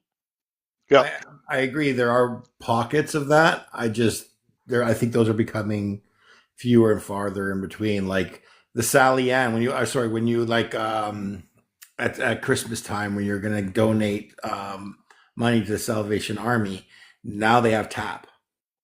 Before it was always a cash transaction, yep. right? And so yeah, because I'm just saying, as society, we are becoming much more accustomed to that, which then allows them to make that move and us be more accepting of it. Can I say something here quickly? Absolutely, Smarshy. Does anybody remember? I think it was in 2022 or 2023 when all the banks went down. Yep, Every nobody knew what to do. yep, Nobody had a Scooby what they were doing. Nothing. We so rely heavily on everything. Internet, this, that, and it's one cable snaps. We're all fucked. That's the problem you got to look at. If we went back to cash, would be a lot better. But then we wouldn't because we're not used to just cash anymore. That's the problem. We need to get back to the ways of it was before. Yeah, I got through that okay, Smarshy, because I already keep cash in my Well, pocket no, because I no, care I'm about not my saying you. farmers. I'm No, not. my point is that I Hear me agree with out, you. though. Hear me out. Okay. Not blaming any. Not saying nobody on here couldn't handle it, but it was just like everybody was losing their goddamn minds. And it's not the liberals' fault that the internet went down. Is the internet company a cable snap? They had to fix it. That's what they had to do. yep. Joe, welcome to the show. Do you want to chime in here? G'day, g'day. Yeah, I was listening in. I was listening in a little bit earlier. I had some other points, but those seem a little irrelevant right now. But in regards to this, yeah, there is definitely, it's are we going to change cash the way it is? And I mean, there's concern from everybody for us to move digital, but the reality is we have been moving digital for at least 30 to 40 years now. Everybody uses a bank card to get access to your cash. You rarely go see a teller anymore. And most of your transactions are usually done on a credit card now. We've already been Yep, doing this. And now, the kids are using, obviously not so much in Canada, but in the States, they're using Venmo or they're using PayPal or they're using any of the other technologies. We're not that far off. We're just talking about the underlying No. system right now being Joe. changed. Joe, Hmm. I want to throw this on top of your list there. Sure. So I just did my pals, and Hmm. you can go online and you can access your pals through the government website. The way that I logged into my government website is through my bank. Oh, So I'm just going to add that in into your list Yep. there. yeah. So I'm not saying this is a good thing. I'm just pointing out that we have been doing this for a while, and it's going to get worse in regards to a lot of these things. Governments using the banks as an authentication system is not surprising. I mean, banks are designed to be a secure system. If not, they wouldn't be a very good bank, and they wouldn't be in business for very long. The people tend not to trust them when they're not. It's but switching us off paper currency into something digital, yeah. And since Marsh is absolutely right, one broken line at one particular point, or in the case of 2003, one circuit that overloads the wrong way in Oklahoma takes out an entire area, and suddenly you no longer have access to your electronic systems. There's ways to improve that, have some better segmentation of your power. Internet's designed to actually be redundant in regards to routers and IP routing. And it's something that we should be focusing with our technology providers to actually add redundancy. Make sure But the cell towers are secure. Make sure there's alternate routes and gateways for when the certain gateways go down on the internet. Make sure to have backup power systems in certain areas. but we We shouldn't do have a illegal. lot of those el- already. I'm sorry, Joe. Mhm. Yep. But we shouldn't eliminate legal tender from being legal tender, right? We will never be able to eliminate legal tender. Legal tender is always going to exist in some form. Like it's impossible. I mean, if the most horrible thing, and I'm sure companies would love this, is because I mentioned this in the comments. I'm sure they'd love to get rid of legal tender, except for where they need it, and replace it with script, company script, as they used to have like 200 years ago.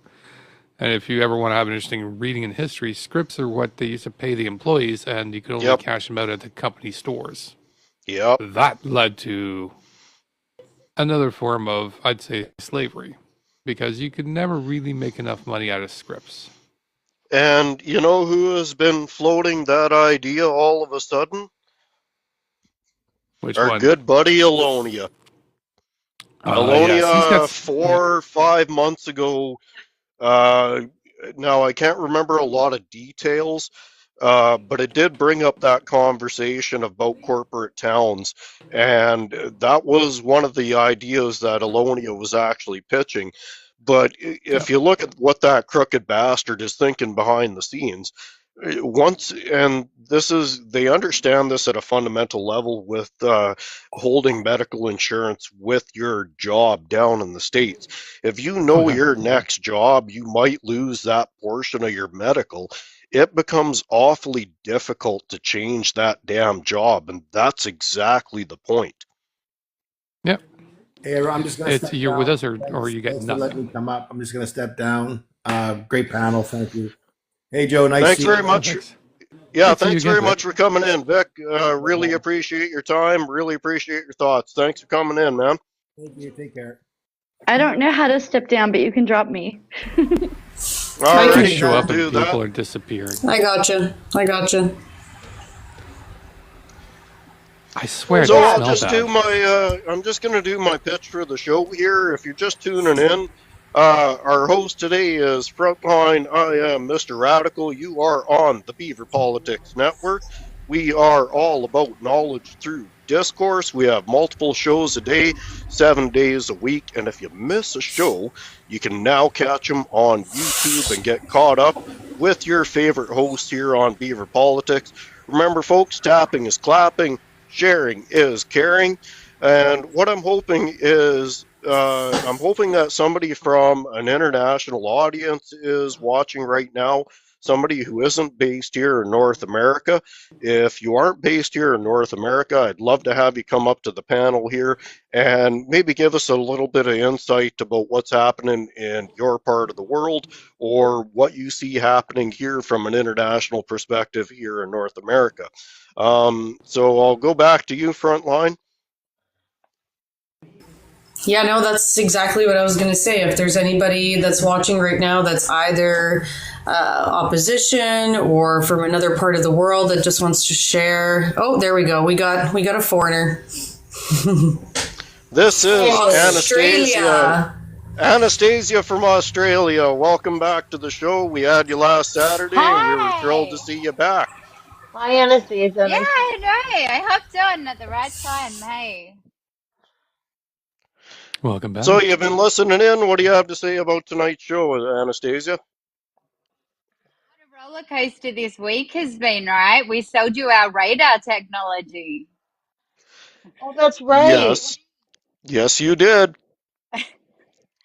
And we gave you mates rates, as we say in Australia.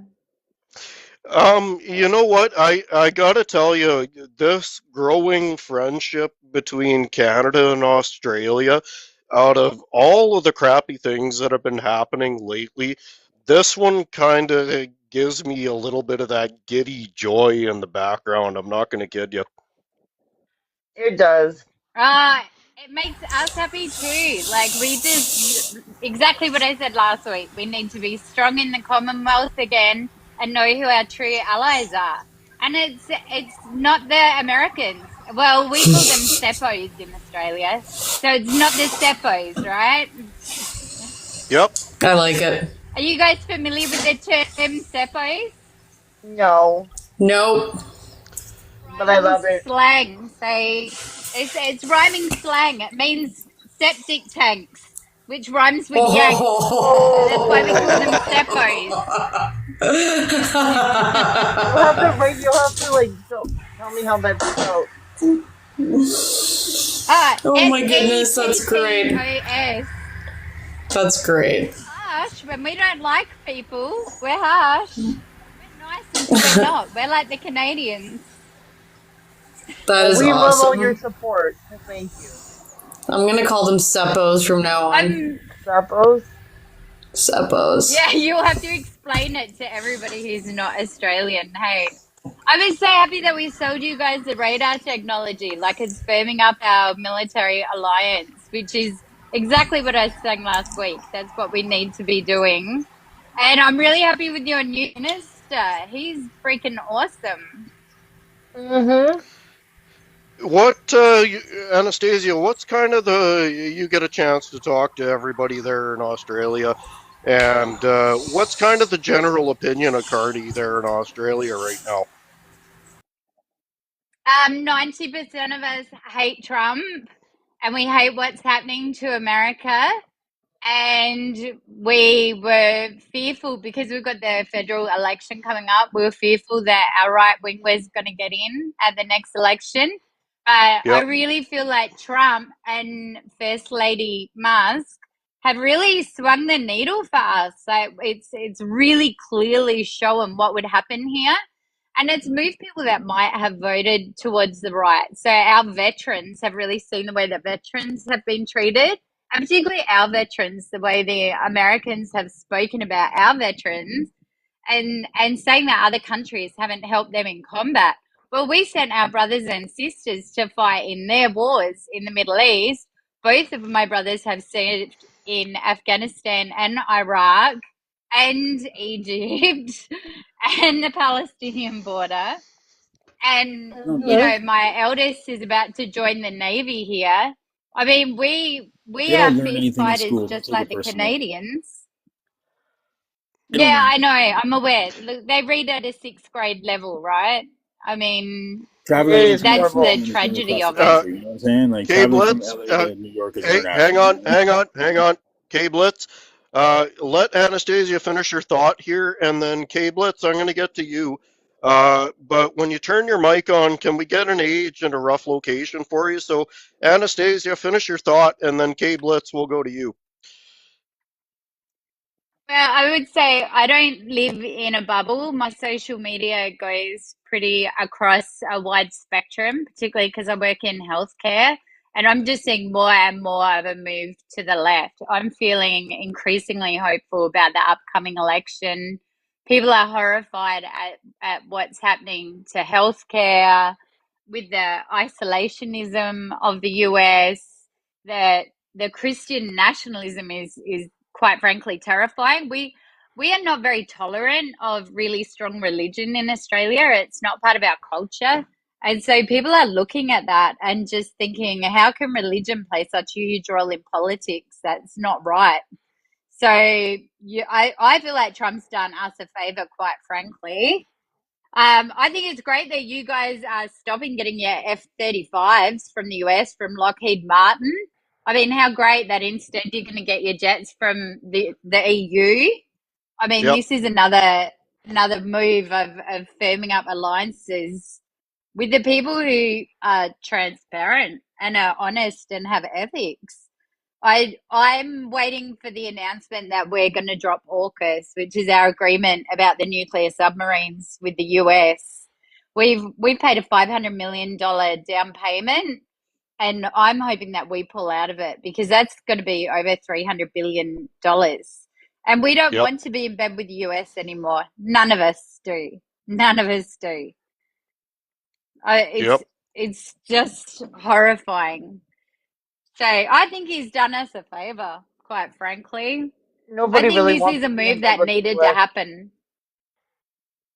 Well, exactly, but it's firmed that up, right? We used to see them as some sort of ally and protector, and now we know the truth. They're just not. They'll just turn around and bite you like a snake.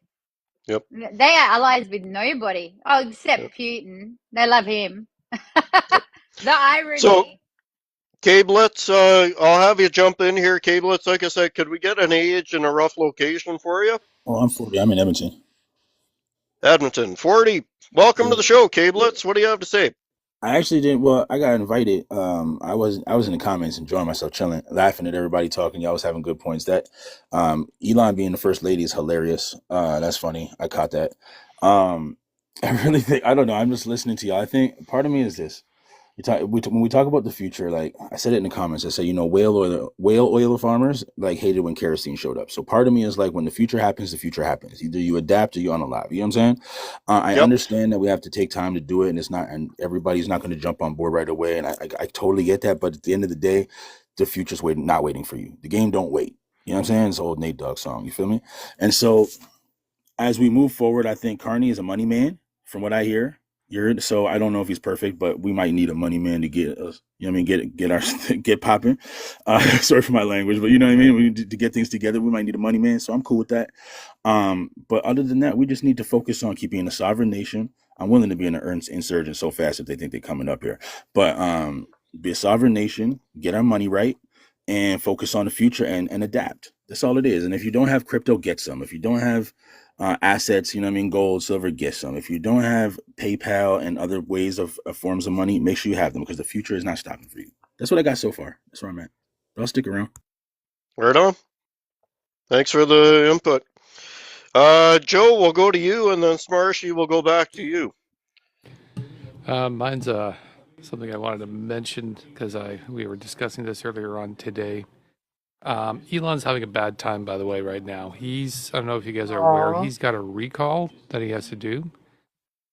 And there's an issue with the Cybertrucks, which is not a surprise to many people, but this recall is for 46,000 trucks that were made in November 2020, since November 2023. It is the entire line of vehicles that have been sold. And it has to do with the fact that the panels are flying off.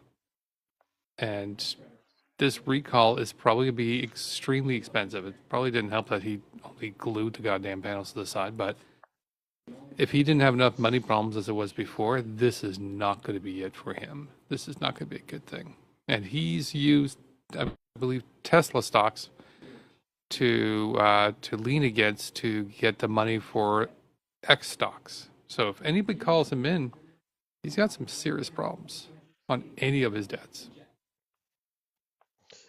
Well, what I love about this is what we are proving with the Elon is that us, the public, us, the consumer, us, the purchaser of these products, ultimately we do have power.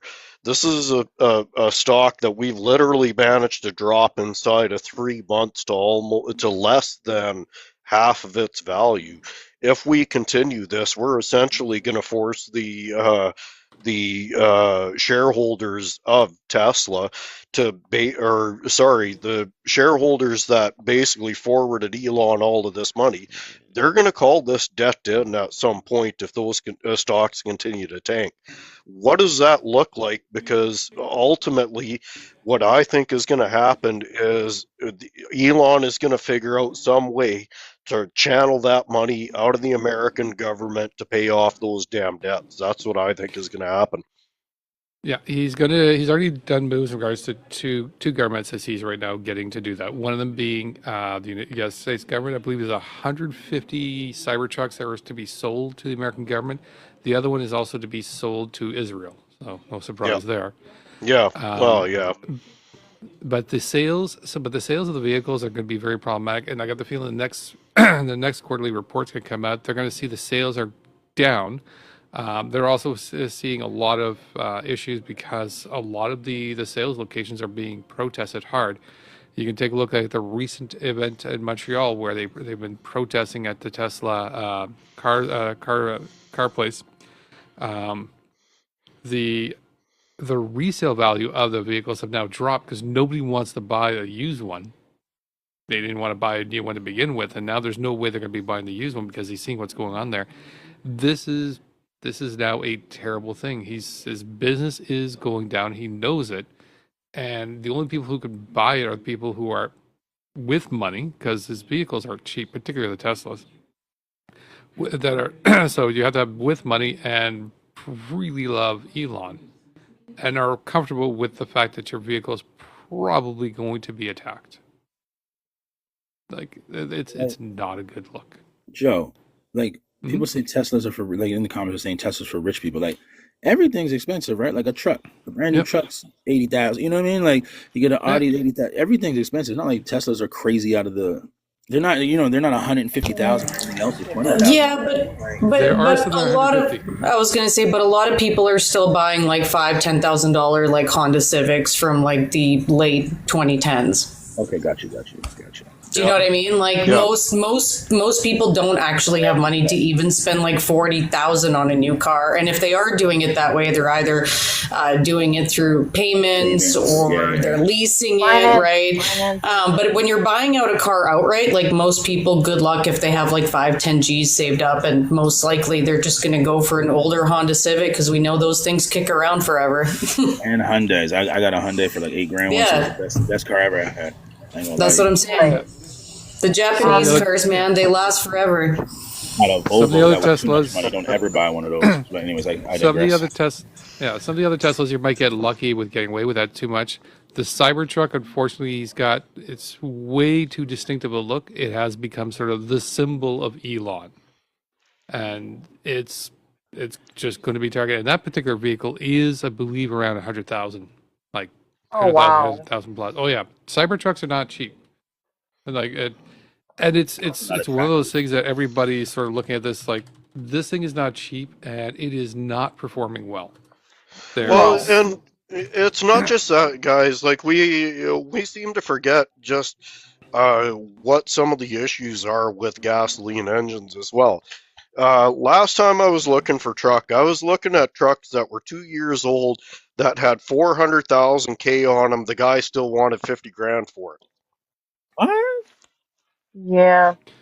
So my thoughts on this whole thing with Elon is I'm happy for him. I hope he gets what he deserves. Thoughts and prayers. Yeah, thoughts and prayers. Can I say something though quickly about that? You guys saw how though he's trying to play out the Trump derangement syndrome thing. When he was on Fox News, he's like, I don't understand why any of this is happening. It's like they're deranged. They have a mental illness. It's a mental. That's what they're gonna try to push that so freaking hard. They are going to try to change. They're going to try to change. I know, but the one in Minnesota is not going to go through because Tim Walz is going to veto it. But still, they're testing it out. They're going to bring it in other states. They're going to make it a national a national thing at one point because that is one of the best ways to silence dissent. But see how they're all talking about it now? It's being brought up by the Republicans now and conservatives like over and over and over again. Yeah. But how can you be like? It's a new talking point. How can you be mentally ill and also elite at the same time? You know what I'm saying? That was close. I have to tell you this though. The other day I saw a TikTok video and I did research it. It actually was they had someone, I don't know who it was sitting outside the White House swearing the Canadian anthem, pissing Trump off. Like just sitting outside the White House, had a machine playing our Canadian anthem over and over and over, and that drove that man nuts. But again, all the power to him. You know, I wish him the best. I hope the best for him. I hope he learns his lesson. If he doesn't, oh well, it's gonna hurt. But you know what? Not my problem. I think those cyber trucks are the ugliest thing. They're like a spaceship on wheels. What they look like. No, it's not worth any money. Oh, and the other thing I wanted to talk on that was the company of Tesla wants to get a new CEO. They don't think Elon is fit to run the company. So that I'm proud of them for that. A little too late for that, though, hey? A little too late. It's funny how these companies are only responding when things go really, really, really bad. Maybe they should have done something a lot earlier when he was amplifying conspiracy theorists and right-wing Yahtzees on his platform, right? That didn't stop their profit motive. I just came in for America. No, it didn't stop their profit motive. For that one. Definitely. They've been doing that for a couple of years. They've been talking about it for a couple of years, but now they're getting real vocal about it. Well, it doesn't. What I'm saying is it's too late, and the customers are never going to be fooled. People are never going to look at Tesla and be like, oh, they fired Elon Musk, therefore Tesla now is a symbol of something good again. Like, it's not going to happen. People are going to look at that and go, you made your bed, you knew who you were supporting, and the only reason you're not supporting him now is because he's hurting your bottom line. We see through that. Tesla is done. Only Tesla. They're going to have to do what the Trump company did, which is a serious rebranding. Like Trump's company is no longer called Trump. They changed the name a while back just so that they know that all the problems that Trump is causing is affecting that sale. Tesla, Wow. if they want to and they want to spin it off, it becomes its own company. If they get rid of Musk, they're going to have to go through a massive rebranding. And it Mm-hmm. works. Rebranding does work. I'm going to Yeah, say that rebranding did work. I think that we're in very new times of our lives right now. Thank you for the galaxy. I think that we're in times that we've never faced before, where there's a lot of people waking up to the insane corruption that we've been living under. And I don't think it's going to be as easy to rebrand and just be okay. I really don't. I think that so many people are awake right now, and they're going to become more and more and more awake, that these companies are going to have a harder and harder time to just get away with it and rebrand and not be completely scrutinized by the customer base. That's why I think it's a consumer revolution. We're going to go through a giant consumer revolution. That's why they keep saying woke is a bad thing, right? They keep bastardizing woke and saying it's a bad thing because being awake to them is a bad thing. You know what I'm saying? Like, I don't think Elon is a genius. I don't know where everybody gets this. I think he just like buys patents from other people and just like has the money to do it and just like pretends they're his. Like, I have this thing where he's just, I don't think he's a genius. I really don't, but I can't prove it. You know what I'm saying? But I don't. He's not. But he's not a genius. He's a bully. Yeah, but again, the way what you just said, the reason they say, "Oh, the woke crowd," what's wrong with being awake? Why would I want to be asleep? You know what I'm saying? I have to be able to see what's going on. Yeah, but these people don't even know the definition of woke or where it came from in the first place. They don't know that. You know exactly. Listen, we can get into that another time. Yeah. So. Alrighty, Michael Lee, I'll just have you mute. I'm just got to do the pitch here for the show, guys. If you're just joining in, welcome to Beaver Politics Network with your host tonight, Frontline Feminist, and I'm backing her up here. I am Mr. Radical. Remember, tapping is clapping, sharing is caring. If you're just tuning in to Beaver Politics, we are operating 7 days a week, multiple times a day. If you miss a show, you can catch us now on YouTube and get all caught up. But remember, folks, we are for the peoples, by the peoples, because we are the peoples. And we are all about knowledge through discourse. The only way that happens is if everybody gets to voice their opinion, and everybody gets there to voice their opinion uninterrupted. So, Michael, you're just tuning into the show. Welcome. Can we get an age and a rough location for what part of the world you're from? Yeah, good evening, everyone. It's Michael Lee. I'm from Kitchener, Ontario, Canada. And give us a rough age there, Michael. 46, give me 47 in August. Right on. Welcome to the show, Michael. You've had a chance to listen in. What do you have to say about everything? I'm gonna let the other people finish up, but before you switch topics, I'd love to chime in on the Elon Musk and give you guys some input. And then if we have future topics, I have some pretty good ones. Where's the majority of the group from, if I don't mind asking? We have most of our group is from Canada right now here in the panel. Anastasia Western is Eastern? from Australia. A little bit. We've got a little bit of everything, mostly Western though. I'm in Canada. Yep. Okay, And nothing wrong with the West. Nothing wrong with the West. Just I can give an eye opener to the fellow people from Ontario on hidden issue. But as I'm gonna let the people that are talking for you were talking about the Beaver politics. I'll let them finish up, but I want to chime in on the Musk factor for less than a minute. Chime in right now, my friend. That's what we're on. Okay, that's what we're talking about. Yeah. Chime in right now. Okay. I'm going to tell you right now. I'm a neutral. I'm not a Donald Trump fan, not Elon fan. Elon Musk currently owns 13% of Tesla. That's all he owns, 13%. The rest is shareholders, me, you, whoever owns shares.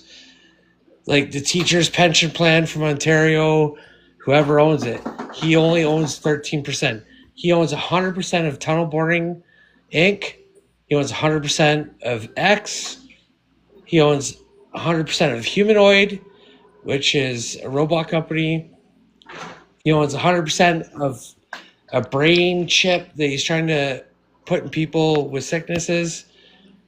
But he's totally divested from Tesla. Like, I kind of feel bad for the shareholders of Tesla Like it's a big attack. Like I don't. within 30 minutes of my house. No. Within 30 minutes of my house, Hamilton, Ontario, Canada, 80 Teslas got destroyed the other night. My father is 77 years old. He's on vacation, and they went over to Japan to see the cherry blossom bloom for the month currently right Oh, now. And my stepmom's 60 years old. My dad's 77. And they're scared to come home because they own a brand new 2024 Tesla. I'm like, well, Dad, you want to lend me the key? I'll take it to Hamilton and it'll get disappeared for you. But on a joking note, but yeah, I'm not a fan of Elon's, but just he only owns 13%. Like, He and may I only. don't agree with the US, and I don't want to get into American politics too deep here. With American politics, I do not agree with him touching any asset of any section of the government, whether it be Social Security, it'd be like our Service Canada, which would be EI. I don't agree with Joe Blow going in there and just picking through the whole thing. Like it's corrupt as I don't know. That's more. It's more than 100% corrupt. Like that'd be like me letting my drunk neighbor go through and just go through everyone's stuff in the world. Like it's right. disgusting. But again, this is But something anyways, Elon I'm did gonna to let himself. everyone else chime in. I have a few good ones. If you guys want to ask a question about Ontario or the current Canadian election later, I'll chime in. I'm just gonna sit back and listen to the show, and we'll go from Like there. I said, Elon did I'd this to love to tell himself. you guys about a couple problems we have in Ontario. If you guys have time for the topic later, you guys would have a good laugh. But I'm gonna let you guys carry the conversation and listen in for a bit. Thanks for Okay. letting me be on the I phone. like I said before, it's Elon's fault. He did it to himself. Yep. He Well, came I to don't feel sorry America. for the guy at all. He came to America on a visa for school. He didn't go to school. He started up a business, and the fact is, this is his karma coming back, and I hope to see it bite him really hard because Sadly, he actually went to Queen's University in Kingston, Ontario, Canada, and his mom holds a Canadian passport. And Elon but currently she's holds born in a Saskatchewan. passport. Yeah, It's I know. pretty disgusting, but I'm not sure how you hold three passports: Africa, It's not America. hard. It's not hard. You can own as many passports as the countries are allowing you. The Yeah. the Yeah. only thing in regards to Tesla, he may only own 13% of the shares, and you're absolutely correct. At least from all the sources I've seen here, it's 13%. But he's also still the CEO. So even though he only owns 13%, the at least 50% of those shareholders said he's the guy in charge as chief executive officer. Oh So no, they I don't Yep. they disagree at support all. him. I don't disagree at all. At all. Yeah. I'm fully If with if you on that one. if they don't support, if they were to vote him out, then I think Tesla might have a better position, and at least in the public image. It's still going to be a bit No, of a I think challenge, that's but shattered, Joe. it's I think it's shattered. I don't think it's there's any way they could rebrand it. Hey, I'm not a the fan of company's going to his. have a huge problem. I tell you what, they need a car designer because every single damn car of theirs is ugly as crap. Their Cybertruck Well, looks like a dumpster from 1970. My dad owned a 2019 Model 3, ugly, 2021 Model Y, and a 2024 Model Y. They're all ugly as sin. You wouldn't catch me dead in any of them. I the vehicles are yeah. personally, I can't see one of those damn trucks on the road, or anywhere else without having the Canyon Arrow song from The Simpsons, running in my head. Homer truck, Uh, the Homer car. yeah, the Oh Homer my truck. God. I mean, that's all I can think of. It's 16 tons of American pride. Canyon Arrow. Uh, that's, I mean, it's an abomination from start to finish. The fact that it actually got into production looking the way that it did, and with the dynamics of the vehicle being the way that they are, what it continuously shows us is if you have enough money, the rules simply don't apply to you. Oh, and So, if you're K white, Blitz, 100% male. yeah, absolutely. So, K Blitz, I'm going to go to you, and then Anastasia, I'm going to go back to you. Oh, I don't really have anything to add other than like if you're gonna have one of those trucks, I mean, I'm sure there's a chop shop that will pay for that, and then insurance that'll pay for the loss of it. So I mean, that's a two I don't for. think I don't think a Anyways, Talk going Shop forward. would take it. There's money in those parts, but I'm just saying. I'm just throwing it out there for anybody who needs to think outside the box. But other than that, I feel like Great Elon, answer. like I said earlier, and I can't wait for America to tell Elon to go back to Africa. I think that'll be funny. Other than that, They already have. Yeah. I'm just waiting for y'all to keep talking. I'll jump in, but everybody's got great points so far. Anastasia? Yeah, I'm really interested in some of the comments. Like, I'm interested about the US's resistance to socialized healthcare, as they call it. I mean, we just call it universal healthcare in Australia, and I'm pretty sure you call it that in Canada as well, Yeah. where you don't have Yep. to lose your home to get chemotherapy for your 5-year-old. I mean, as somebody who has been a nurse, so for people who don't know me, I'm a critical care nurse. So, I've nursed patients having bone marrow transplants. I've been an ICU nurse, a trauma nurse, and I shouldn't have to choose between my house repayments and getting life-saving treatment for my kids or my parent or my partner. I I find it a remarkable aspect of the US society, and a book that I read that when I really couldn't get my head around why people were voting against their own best interests, a book by an investigative reporter who's since passed called Deer Hunting with Jesus. And anybody who can't get their head around why these people are voting against their own best interests, I can really recommend that book, because Yeah. then I realized that these people would rather die themselves or have their family members die Yeah. than participate in what they perceive to be socialism, but I perceive to be giving everybody a bit of an equal start in society. It reduces crime, it reduces homelessness, it Yeah. increases But education levels. Anastasia, not to mention, you don't have to worry about your government if your child goes through chemotherapy and battles cancer, that he's going to be deported. That's Yeah. another thing they're doing. Yeah, ultimately, I think ultimately when it comes down to the healthcare question in America, at the end of the day, you don't have to look any further than the insurance companies. That's the insurance companies that make sure that process continues. I spent some time in the insurance business. I know somewhat what the back end of the insurance business looks like, and at the end of the day, most people really don't understand just how much grip the insurance industry has on our lives and the businesses that we own and operate. Uh, I've had positions where, as essentially an insurance agent, I've had to tell people, like, if you had an adjuster come in here, the guy would have an aneurysm on the spot and your policy would be canceled on the spot. And people really don't understand how quickly that situation can reverse itself. But we're starting to get a taste of it now, because what we're seeing in Florida is something that I've been speaking out on the periphery for a few years now. As these natural disasters wind up, as they get more devastating, as they become more frequent, insurance companies are simply going to refuse to insure our homes and businesses, because one natural disaster can basically wipe them out inside of 6 months to a year. So, as these things get worse, our ability to recover personally from it is going to continue to go downhill. Well, we're seeing that to some degree in Australia. I mean, we've had massive bushfires and Yep. huge flooding. I don't know how much you guys get to see of Australia, but 3 years ago in early 2022, in the region I live in, we had the worst flooding in the history of Australia in our region.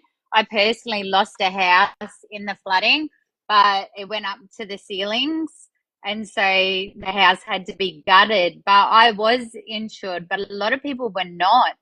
And so then how do those people move forwards? And I just thank goodness every day that we don't have that for healthcare. The US is spending more on healthcare, dollar for dollar, on a privatized system than what you would have on a public system. So your return on investment is shocking to me. I mean, it really is about the corporatization of something that should be a universal right, particularly for children. I find this indefensible. Like, I don't understand how people aren't screaming from the rooftops that their children are not being covered for life-saving treatment, and instead they're happy to have be made bankrupt by the lack of treatment. But they're also supporting RFK and eliminating vaccinations.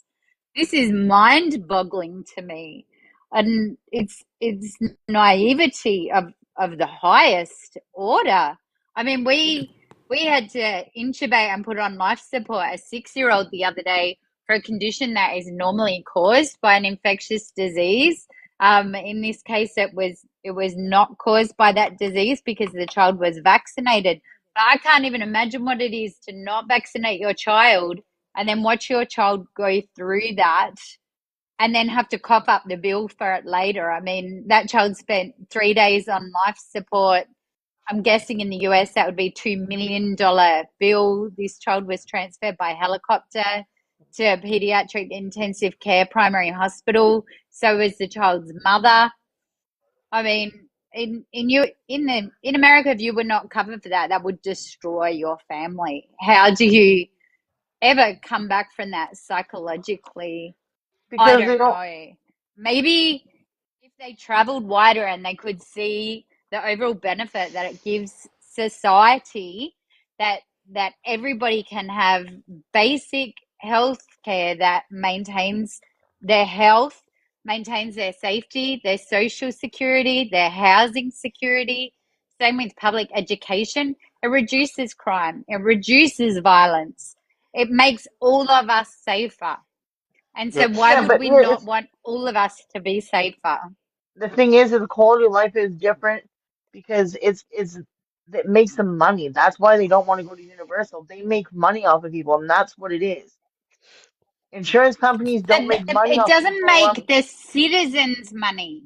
It doesn't make the No, no, citizens no, money. no. I So understand that, and I'm that's with the you on part that. that has been so hard for me to get my head around is we pay a 1% tax per year so that all of us have health care.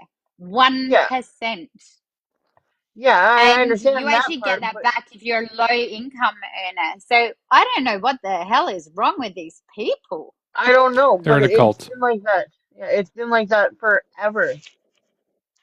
There's never, it's never It's been another thing. depressing. It's Oh, depressing it to is. witness from Absolutely, it is. overseas. We get the American doctors come over and work in our health system. And I'm in one of the busiest emergency departments in our hospital in this district. And they're so happy to come here and treat poor people because you're not actually poor here the way you are poor in America. I mean, you can turn up to the hospital, get treatment for your children, and it doesn't send your family broke. You can still feed your family, pay for your car, pay for fuel, pay for your house. Hey, It's Shanti, depressing. you got a lot to say in the comments. You want to come up? I want to add to that because that was so well done. Oh, I just realized we lost Mr. Radical. And What happened I there? don't Anyway, really know. yeah, it's what you said earlier when you said that these people would literally rather go away than just subscribe to something that they see as socialist. This is why, because socialism has been demonized forever. When people don't truly even understand what it is, they don't understand how it is applied even to a capitalist society where you can just have some more, rules and boundaries around your capitalism and yet still provide socialist public programs like universal health care. It is wild to me that people don't even want to understand what it is. It's just been a word that's been demonized, and they have learned to react a certain way to it, and then we are where we are today, where people can just be taken advantage of. It's just so sad to witness. I've had a look at how much the private healthcare costs them in the US, and it blows my mind because so we have a dual system in Australia. So we have public healthcare, and you can also have private healthcare on top of that. So you can have elective procedures with the doctor of your choice sooner. So for me to have top level private healthcare for a family of 5 is costing me $440 a month, which covers everything. So if I needed my child to go and have orthopedic surgery with a specialist because he has some complex medical issues, that would only cost me a $500 copayment and nothing else. So that might be a $20,000 surgery that I pay $500 for, and I get to pick the surgeon, which I'm an operating theatre nurse, so that's important to me. And that's outside of the public system, so it leaves some room there in the public system. But it still costs you. I believe American healthcare costs a lot more than $440 a month for a family of 5. Is that correct? Yep. I mean, I'm getting the best of everything for myself, my partner, and my children for that much. That includes full dental, full orthodontic, full everything.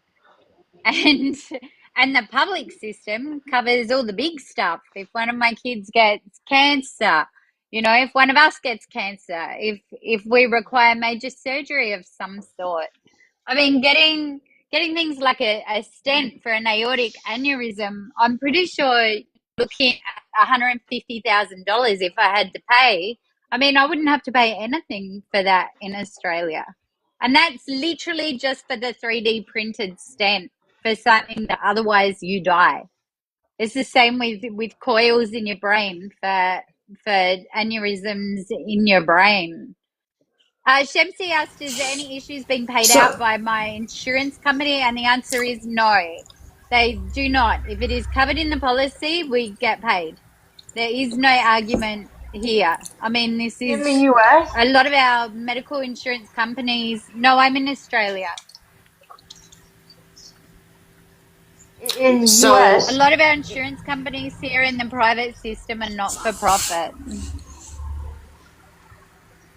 okay, in the Smarshy, US, and then Michael, because I know Michael wants to say something too. okay, in the US, it costs anyone anywhere from, depending if your children that you've had or you're having a baby, you have your child, it costs anywhere from 80,000 to up to a quarter of $1 million just of a child.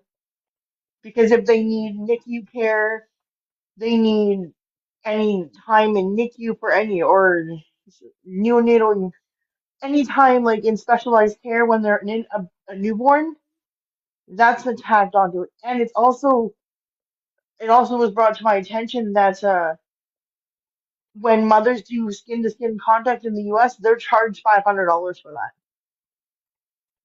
Where in Canada here, See, we're that not charged. blows my mind. That Hmm. feels I have vicarious trauma just from hearing that. Particularly our middle child has very complex medical issues, and we have literal zero declines by our private health or public health. It costs us nothing to get the absolute best of healthcare for him. And he It has cost me cardiac $50. problems, joint problems. But Anastasia, one of the things that we have to realize is that uh, with a lot of the people that we are dealing with, they have what they want. And their system is set up for what accommodates them. To ask them to change at this point is darn near impossible because they have to put themselves into a place of what they believe will be discomfort. But they believe that it's going to be uncomfortable because they have essentially bought the propaganda. I mean, we have had state senators questioning Canadian medical practitioners and Canadian senators going, well, you guys do this and this, and the Canadians have got to go, no, it's not like that at all. But that misinformation has been put out there purposely by so many of the politicians and so much of the insurance propaganda machine. And it's to convince the public that there are not better options. It's the same damn thing that oil and gas is doing. Well, look at all of the things that we've made out of oil and gas, and society can't get by without oil and gas products. Look how many of them are in your life without asking the question, is there actually an alternative? And the answer is absolutely yes.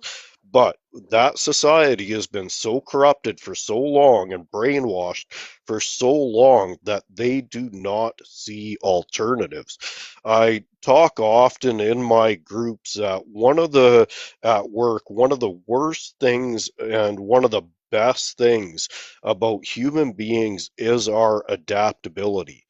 It is awesome in certain areas.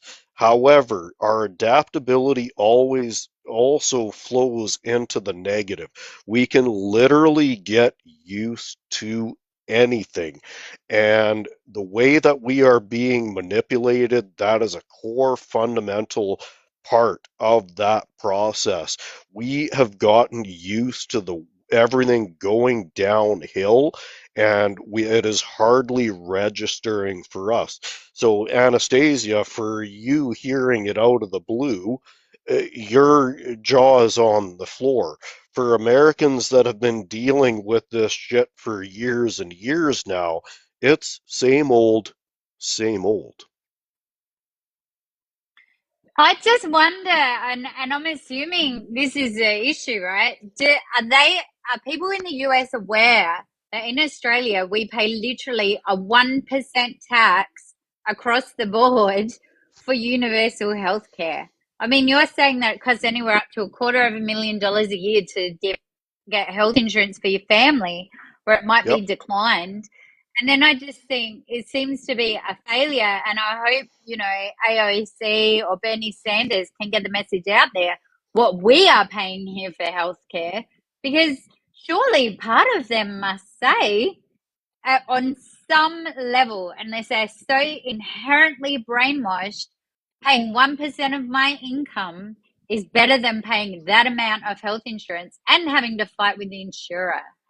I mean, even if you are nothing but a pure capitalist in mindset and out to save yourself money and your own family money, and you care for nobody else, surely that should resonate. Yep. You're You would also, think but so, yeah. That's the problem, though, is it doesn't resonate because they don't have an experience or a knowledge basis to give them that perspective. All they know is what they have seen, and that is all they can relate to. So when Anastasia, when you come along and say we only pay a small portion through our taxes, you pay it, it's done, you never have to worry about medical bills, to them, that is a concept that is so foreign. I mean, we still have Americans that honestly believe Canadians still live in igloos. So, are we really surprised that they have simply no understanding of what medicine looks like around the world? So, I'm going to go, Michael, you wanted to chime in here. So, Michael, I want to get to you here next. Okay, I'm here. I want to personally thank the nurse from Australia. It's been a great conversation. She's a critical nurse, and everyone knows what she is. So in Ontario, Canada, and we have a bunch of people from Canada here. My girlfriend's what they call a critical care paramedic. She flies for Orange in Ontario, which be like Metastar in the Western Canada. Flies in the helicopter. She's a licensed doctor. I totally chime in with Australia and just thumbs up the Australia conversation. I think exciting news I'd like to talk to you guys about on a different conversation later, but I'm going to let you guys carry on. I just wanted to chime in and thank Australia for the great conversation. Not to mention, Radical, when you're talking about uh, Americans thinking that we still live in igloos, they don't even know where Canada is located on a map. You wouldn't believe how many people think it's China that's right Yep. above the US. Yep. Like, come on No, now. and it's I put a TikTok up the other day that you have to ask yourself the question when Dunning and Kruger were coming up with with the Dunning Kruger hypothesis. Do you think that they had any inkling that they were talking about roughly a third of our population? They still think Toronto is the Probably capital of did. Canada. Yeah, but like I say, that's there's an Education ignorance system has level definitely and failed.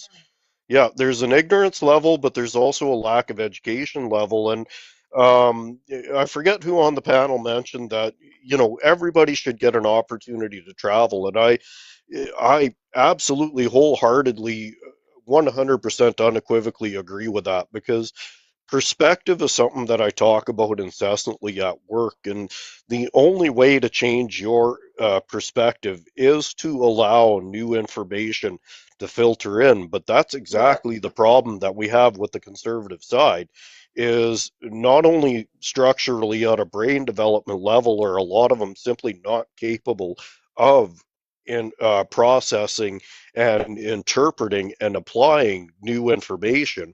They Right. are actually vehemently against it, and we see that they're okay. We're talking about a country that ranks somewhere between 20 and 30 in education, I think and it's we the have a chunk of 49th. their, yeah, we have a chunk of their population cheering the fact that they're getting rid of the Department of Education.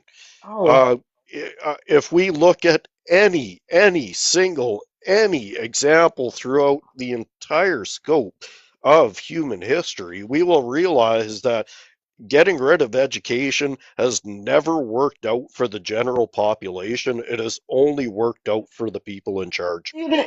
the thing is, I look at education in the United States, and I've talked to a lot of people about their education. And the only thing that pops into my head when I think about the education in America is that opening scene in Joe Dirt where they have those kids that are sitting on the bench and they're talking about the dinosaurs and they got the pew pews in. And that's what reminds the dinosaurs and the whatever else they said because I don't want to say that word, but that's what reminds me of the educated people in America. And we as Canadians cannot allow that to happen to our future because the children are our future, whether we want to say it or not. They are the future of Canada, and by God, we got to get them better education because nope, I am not going backwards. I am going forwards, and I'm taking all you with me. If you're not with me, you can hop out or I'll catapult you over the 49th parallel and you can lay there because I'm not doing this. I'm not going backwards. I'm not watching my nieces and nephews grow up in a world where education is not important. It is important, but it can be taught properly, and that's what I think. Yep, Oh no. yep. So Joe, you go ahead, and then I'll get Joe in here after you, frontline. I was just going to say that the problem is, and it's going to take a long time, and we still have no idea how we're going to do it, but these uneducated people think they're educated. That's one of the biggest issues. They don't have Mhm. self awareness. They are missing out on self awareness, which comes through education, specifically learning about yourself. So we're dealing with an entire group of people with zero self awareness, and it is going to be very, very challenging. I don't It'll be actually around. have, we don't actually have a lot of historical success at getting people out of cults. And even, people that supported Mustache Man, Hmm. they never stopped supporting him. they just moved and traveled across the world and kept running with that same ideology and like underground type of organizations until it became popular again with people like Trump. But it just showed us that those ideologies never went away. So we don't really have any historical. We don't really have a lot of good historical examples of how to deal with the psychological war. Like we have a lot of historical examples of how to deal with military war, how to have war strategy.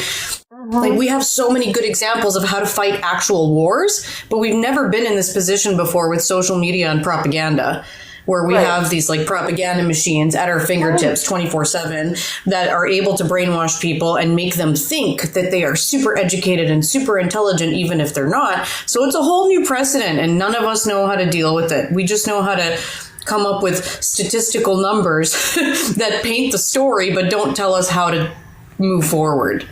Right, and it boggles my mind. Hey, Joe, Joe, I'll get you to throw in there, and it then I want to boggles my make a mind too, comment Smarshy. after. Yeah, I mean, one of the things that I'm also thinking about is when talking to Americans in regards to the to their healthcare system. There's a lot of what I'd say ego. It's also in there. So they're like, well, your healthcare system, it's not as good because it's not as high end. It's not as this. And every time I'm listening to that, I keep thinking, exactly as everybody else pointed out, which is, they're only viewing it from what they understand and what they see, not a lack of education, but also a lack of travel to be able to see other systems and how they work. But B, I think there's also a bit of pride in there as to they don't like the idea that their system isn't the right one. And that's kind of a personal attack. And that's always a very big challenge in regards to a lot of the stuff right now going on. It's a personal attack if you disagree with their political party. Not because of the issues, but it's because it's part of the identity. Same thing as it stands with their, how they run their healthcare system. They view it as a part of their identity. And then let's be honest here. Right. Sometimes we do the same thing too in regards to ourselves. The reaction in regards to Carney and to all the messaging of pro Canada, that's because it's personal attack on us. We do the same Yeah. thing. It's our part of our nature. Yeah. Would you say But that the it's U.S. is in an identity crisis? I I don't think it's an identity crisis as much as just a reflex of what we do. Like there's nothing wrong in regards to what we're going to do as long as we understand it, identify it, try not to let it take over in places. If you want to have it as part of your identity that you root for your sports team, by all means go nuts. That's something that you can enjoy. But when you start turning things that are critical that require analysis into something as simple as a sports team, like your political party, that's when those political parties can start to use you for their own means because they know that you're going to be supporting them regardless of what they do. And Right. that's kind of what's been happening quite a bit right now. And that's Now, my I point. want to throw this out there because one of the things that I've been talking about with so much of the difference between how the right and the left thinks as far as our general population is concerned. And I'm sure we all saw the video that came out roughly about a month ago. Uh, a gal, probably in her late 30s, early 40s, Midwest farm, and she basically came out and said, I regret my vote now. But if you sat and listened to her entire diatribe about it, really what it comes down to is at the end, you start to realize she didn't give a crap until it affected her directly. That is when it suddenly made sense. That is when it suddenly, and I've often used the SNC Lavalin affair. All of the people that were all up in arms about SNC Lavalin with Trudeau, if SNC had walked out and all of those jobs had gone out the window, that crowd would have been the first crowd jumping up going, where was our prime minister? How come our prime minister wasn't doing anything to save these Canadian jobs? But it always comes down to on the conservative side, they don't give a crap. They don't have an understanding of the gray areas until it affects them directly. And that is part of the messaging problem that we are having with the right and the left. The reality is they can use simple slogans with these people because it's literally simple answers for simple minds. That is the reality of what we're dealing with. So when we come out here and start spewing facts and numbers and figures, they don't give a crap because they simply can't associate with it. However, if I tell them there's somebody coming for your job and it might be a foreign worker, all of the alarm bells suddenly are going off because it's a direct threat against them. That ultimately is one of the struggles that we're having with the messaging program that's happening back and forth. We cannot influence people that simply have no understanding of anything until it directly happens to them. And then they're the first ones jumping up going, how come nobody thought about this? Why wasn't anybody prepared? Or how come nobody had a plan for this beforehand? That's a huge issue we have right now. Oh, I couldn't agree with you more because I like watching it in a really sick way on social media when they're like, oh my God, my insulin isn't covered anymore. And my Yep, mom can't afford to be in the home no more. I mean, you effed around and you found out, dudes. yep. Couldn't have said it better. It's true. Yeah, Michael, do you want to chime in on that?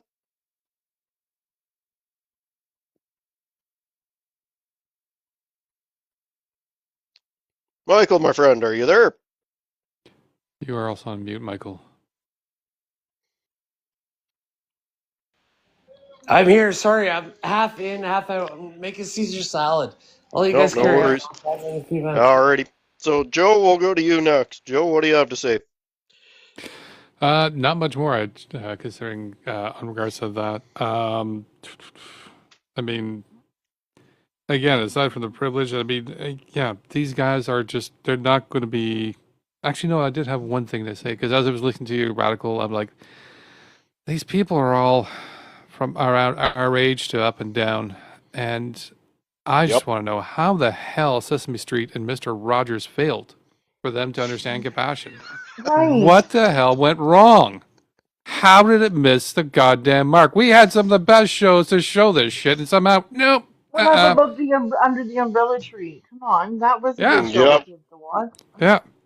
But My, again, my, we can throw in more names and more shows. Still the same question. How did it miss the fucking mark?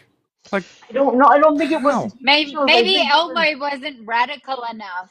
Elmo needs maybe to be more left leaning. right. And the thing is, like, I want to see Elmo in Black Block. I have a big conundrum I have to figure out, and I don't know what to do. I'm supposed to go to Montana with a bunch of friends because I got to go down there for family business, but I'm not the right shade to go into America right now. So I don't know. Do I go? Do I just say no, or like? No, no, no, don't. Why? Why? There's no reason for any Canadian to cross that border right now unless it is a must do thing for work, and then you're in a horrible spot, and I feel sorry for you. But I meet up with friends, vacation, holidays. Like, No, no, no, no, no, we no, no, don't. no. We It's don't need not. to do that. No, it's not for vacation. I was gonna take a bunch of friends that drive because I was supposed to go look at land that my family owns, and I'm like, I don't know if I go. Like, do I go? Do I not go? Like, No, I wouldn't go. Smarshy, no. right now, we saw that. I'm just going to throw that. We saw that nice young Mayo girl that was basically just shuttled around to 3 or 4 different locations in the States. If they're willing to do that to a nice Mayo girl, Smarshy, I wouldn't go within 100 feet of the border right now. okay, I've done some videos on it this How week. I about think the Smarsha, you've renal seen it. transplant surgeon? The renal Yeah. transplant surgeon that they wouldn't let back in when she went home for a visit, came back, and they've kicked her out. So now that's going Yep. to stop people having their kidney transplant surgery. I mean, how much lower could you set the bar as human beings? This is Well, grim. the reason these wonderful people are telling me not to go is because I'm indigenous to Canada. I'm not the right shade to go in the United States right now. It's Yeah, not safe. it's not a Well, good. It's they're not a good showing idea. their racism. It's a risk. I'm pure colonizer in Australia, and I wouldn't go there, and I'm as white as you get. They've also Smarshy. They've also arrested and put into ICE Indigenous people who shouldn't have been in there at all, obviously, but they don't Yep. Yeah, care. I'm ICE is not just Yep. going. collecting I'm telling anybody. everybody, fuck it. I'm not going.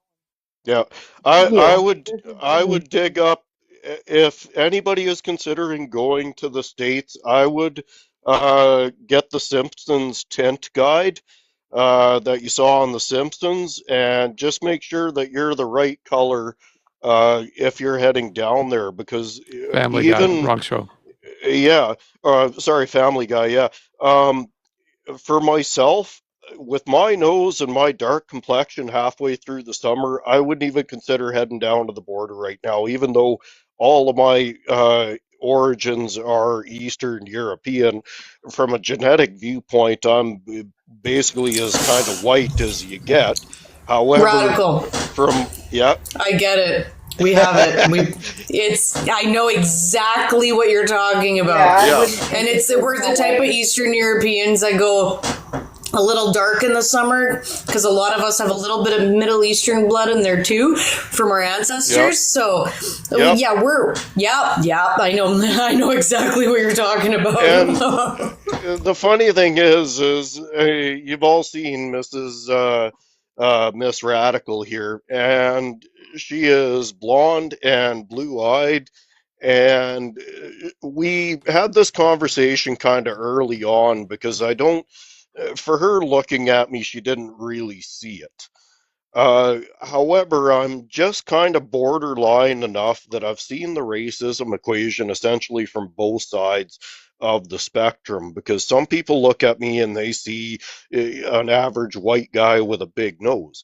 Other people see me, oh, he's dark, big nose, definitely a foreigner, no question about it. So I've had the opportunity, unfortunately, to see racism for both sides of the equation. I know what Mayo people say when they think I'm Mayo, and I also know what they say when they don't think I'm Mayo. I've been privy to both sides of that equation, unfortunately. And when within the first 10 years, I don't believe that Miss Radical really believed me that this does happen to me. Nowadays, she's not quite so unconvinced about the situation, because every time we head toward an international border with me, I'm the guy getting pulled over. I'm the guy that's getting randomly checked. Suspicious activity, non-suspicious activity, but it is a reality. You are not dealing with the system. You're dealing with whatever officer or uniform guy is in front of you. If they don't like the look of you, you're going to have a rough day. And Oh, right now, yeah, I have very much anti-Trump background on my phone. It says "fuck Trump." I probably wouldn't be getting in. no, you wouldn't. So, Tiffany, thanks for coming in. Could you It's give us so an funky. age, and can you give us a rough location for you, please? I am 43 and I am in central Alberta. The Hello, opposite Tiffany. Alberta. Welcome to ocean. the show. Hey, thanks for having me. I don't know if I've ever made a Friday show. I've been on a lot of the other shows, so like I've seen so many of these other people. Hey Joe, hey Shmarshy. I haven't met Anastasia. Hey, I'm not Tiffany. sure if I met Michael yet, but I'm gonna reiterate what Mr. Radical said. Um, even though yes, you can't tell by my black and white picture. I am just like Miss Radical, very blonde, green eyes. So me and her have a slight difference, but I look very, as I've been told, very Celtic heritage. And there's no way you'd ever catch me or near that border right now. Not even you couldn't pay me money to go near the border, because all it's gonna take is one person to decide that you don't fit for whatever reason. And that's it, man. And if you're lucky, you're just going to get stopped at the border and sent back. If you're not, well, we've seen stories coming out about what happens if not. And I think there's so many other places that are safer and better to go currently. Just, it's not, whatever the trip is, it's not worth your safety and your sanity. Hey, I I've wouldn't heard. be allowed in the Hey, border anyway. hey guys, I've heard Canada is beautiful to visit. I Uh, agree. If anybody decides to come to Edmonton during the summer, let me know. You know where to DM me. I will show you all the best food festivals, music festivals, entertainment festivals. We are Festival City for a reason in the summer. Please let me know. I am happy to be a tour guide all summer. And if nothing else, we have a beautiful river I'm valley. already in Trashberta. I don't need to go back to like central Trashberta. No, I would. You know what? There's so many other beautiful places to go. You could always go visit Saskatoon. I'm sorry, No, I I had have to go to. to Saskatoon. Had to. I'm sorry, I had to. No, I'm just joking. Anybody from Saskatoon, I swear to God, I'm just joking. It's a wonderful place too. Canada is beautiful.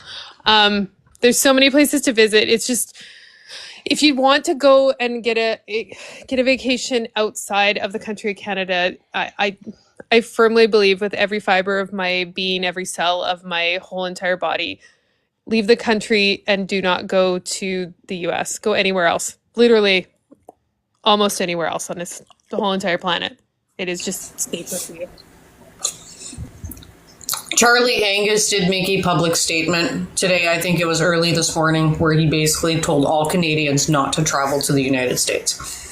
So it wasn't official from, the Liberal Party. It was from a member of the NDP party, Charlie Angus, as a lot of us know who he is. He's amazing. But he straight up said it. He's like, if you're Canadian, there's no reason to cross that border. Like, who cares if you had a vacation planned?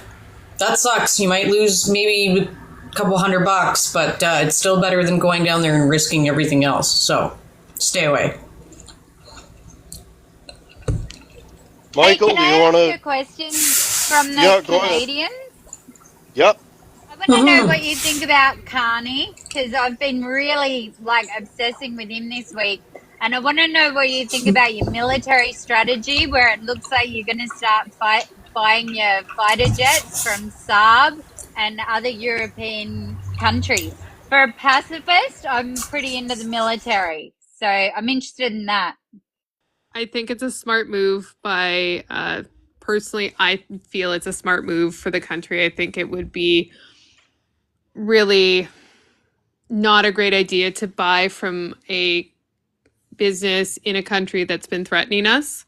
I think it's much smarter for us to pick a business that's in a more aligned ally country. That's my PC version for the night. Try my best to be very PC if I can, but I think it would. I think we've made a good decision in choosing to partner with alternative companies outside of America. Well, that deal doesn't look like it's done in regards to going to SOP. It's being looked into, but I don't think we've pulled the trigger on that yet. I hope we do. Don't get me wrong.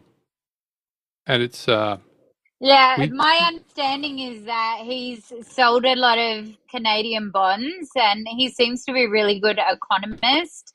yeah. And so he's rustled up, I can't remember how many billion.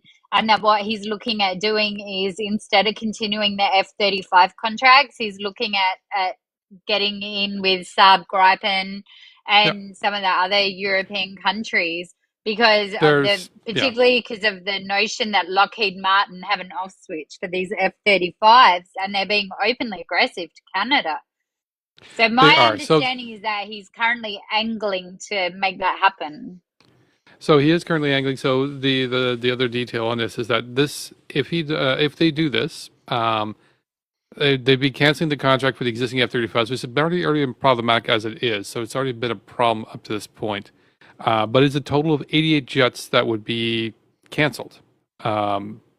So this is a significant number and a significant loss to Lockheed Martin. The replacement jets, I think they have a shot of them. That's Saab. I think it's a Saab Gripen E fighter. It's a pretty impressive looking plane. It looks like it could handle what the requirements are for Canadian operations. And the fact that I think would be interesting would be if we could actually have them built in Canada. We've got facilities, we got steel, we got aluminum. We had airplane operations here in Canada when we used to have Aero.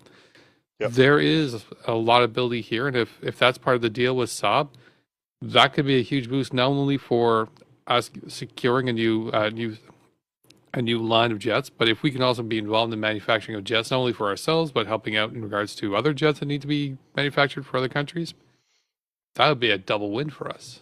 Yeah, from what I saw, that technically was the plan that was floated with Saab, is to have them built here in Canada. So the info that I got, yeah, roughly, yeah. It was. So it does look, yeah, excellent. So that, and I couldn't agree more. Like, I personally think that we should be, and again, I have to say that I hate that we are at this point where we are once again reinvesting in arms manufacture. I can't tell you as a humanist how much that bothers me, that in this day and age, with the knowledge of the world that we are back essentially 75 years, 100 years, 150, 300 years. It just bugs me because I feel like humanity's progress is measured in turtle steps. It is so blatantly, grossly slow. Uh, I love the conversation, and it churns me at the pit of my stomach at the same damn time. Awesome. Can I add my 2 cents in as well? Absolutely. All right. So I don't know how this is going to sit with some people, but I'm just going to say it anyway. Honestly, right now, I don't think most people understand the complexity of what needs to happen for our country. First of all, we have to rip away from the United States, and we have one of the most intertwined economies. So it is not going to be able to get done overnight in any way, shape, or form. This is a long-term plan. So that long-term plan needs to be started. We need to make some quick trade agreements with other places in the world. That's why, again, I'm very much pro-industrial carbon taxing, because we need it for trade. And anybody who is like, we shouldn't be trading with the EU, we should be trading with America only, has no clue what they're talking about. We obviously have to up our military funding, and we are going to have to be cost effective at the same time, which is a very complex thing to do, because you need to be able to keep businesses happy so they continue to do business in our country for the goodness of our economy. But we should also think about nationalizing certain programs to try to make money for our government that way as well.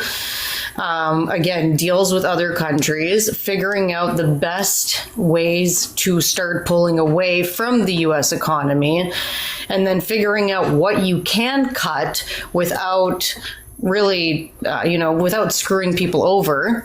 So really figuring out what's unnecessary.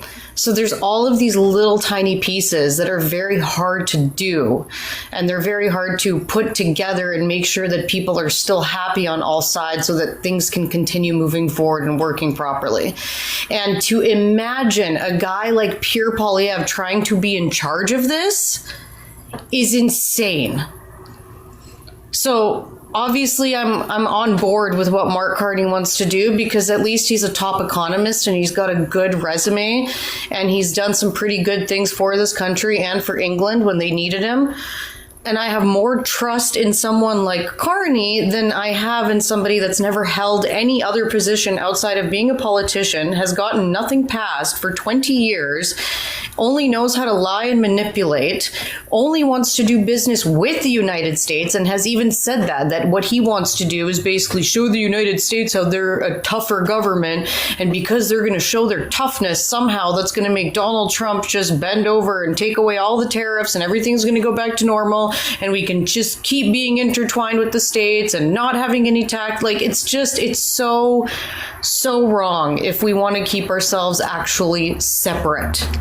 Because if we continue to intertwine ourselves, the 51st state thing is something that could happen.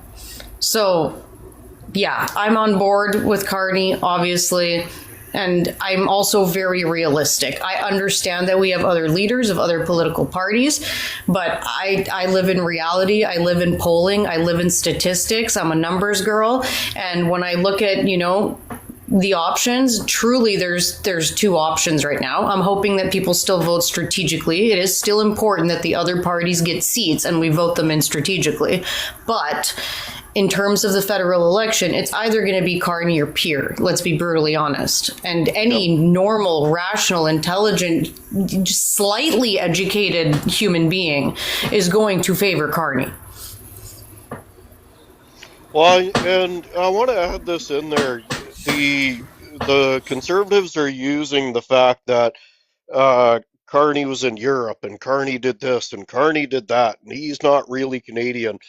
And again, I want to go back to that word perspective. Carney has a perspective on world politics. The man has probably forgotten more than Pete Pulliver has ever learned about international diplomacy, international banking, international relationships, because he's been there. Yeah, that's what I mean. He's has that experience. He has those connections. Pierre Poilievre does not. Could you just imagine him at like an EU summit?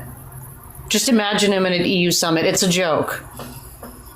Well, when Trump came out of that meeting with Putler in Helsinki, he damn near forgot to wipe the Putler goo off of his face. Pete Pulliver would still have the goo on his face and probably still be three-quarters undressed after that meeting. When it comes to somebody like standing up to a Putler, you have got to have somebody who is not going to back down, and Pete Pulliver is not that guy. He is going to, just like Trump, be the bottom to Putler's top, and Pete Pulliver is going to be the bottom to Trump's top. We have a funny commenter in here. Marco. Carney banker globalist, he behind the gene therapy fraudulently conveyed. I think the bots algorithms are starting to get a little bit off the rails. The Russian translator is malfunctioning. Oh my god, that was good, man. Sometimes you just, sometimes we're at the point now where we just kind of have to laugh sometimes.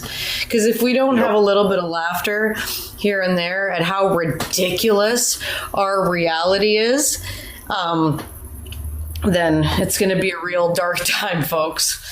We're going to have to be able to laugh through it. Jeez. Alrighty, I'm just frontline. I'm looking at the time here. It's 9 o'clock. Should we maybe give her like a 5-minute wind down and maybe get final thoughts from everybody? Sure, let's do that. My phone is completely out of battery. That's why you guys don't see me in the box, because it has to be plugged in right now. Alrighty, so we'll just get final thoughts from everybody. Maybe Tiffany, we'll start with you. Michael, we'll go down to you, and then Anastasia.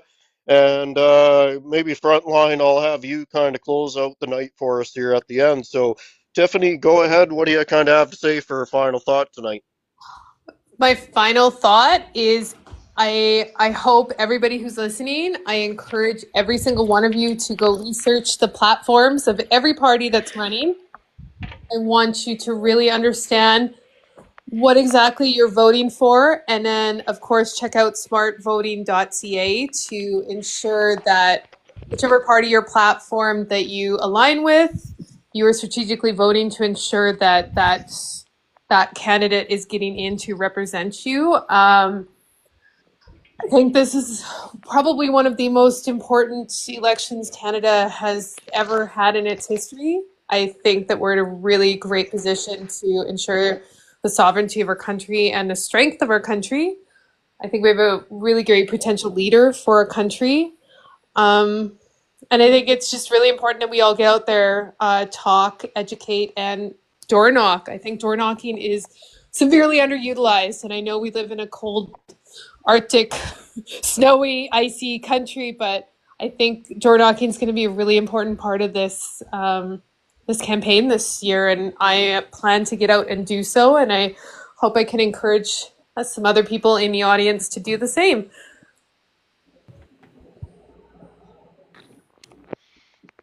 Right on. Thank you, Tiffany.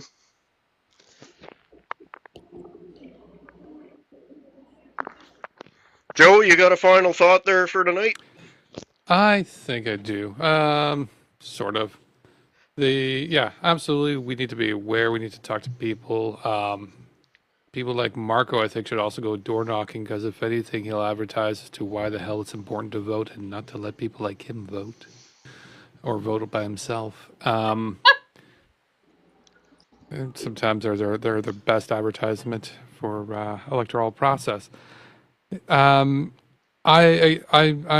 probably be one of the first ones to say I'm not crazy about Carney, but I'm also less crazy about Pierre, and that's the most significant thing right now. It is a very crappy thing that we're in an age right now where we are sort of picking the lesser of evils. There's problems with the whole thing, but unfortunately, the evils do seem to be getting deeper and deeper, and we need to start seeing if we can start shifting this thing to go into a better direction than the crap we're heading towards right now. If you're if you're traveling to the States, please don't. If you absolutely have to, some of the recommendations I've been hearing, I made a video about it earlier on. One of the first things is if you're going to the US, please register with travel.gc.ca/travel/registration, I believe. You can check my video, it has a URL in there. And that will at least let the Canadian government know that you're traveling to the States, know where you're going to be in the States, as well as have the ability to let you know of any important details of what's going on in regards to the country, whether it be disaster, whether it be change in political climate or anything else. You'll be notified right away. And one last thing, and this is a directed message straight to Radical. Canyon arrow, narrow. Yeah. That's me, kids. Much appreciated, Joe. Yeah, one of my favorites. Michael, well, Joe, thanks for coming in. Thanks for being on the live. We always appreciate your thoughts on this. Michael, you've had a chance to listen. Do you have a final word for tonight? How many more people are there to go? I'd like to be last and then have you guys kind of chime in on my thought. We're gonna have you and Anastasia, and then Frontline Niall close out the show for tonight. If you can pick me last and then you guys chime in, and I think you're gonna agree with my thoughts. We're gonna do it this way. So this is your chance for final thoughts. Yep. Okay, so my final thoughts are: we will never be the 51st state in Canada. Amen to that. No, I'm telling you right now, we owe this land, and I'm not Indian. We owe it to the people we stole the land from hundreds of years ago. They will fight. We will be Canadian. We will fight strong. Back your First Nations communities in Canada, man. That's all I gotta say. They will fight. Thank you, Michael. No, I'm just saying, they will fight. We are Canada. We stole their land a couple hundred years ago. We owe them something. Screw Trump. I'm just saying.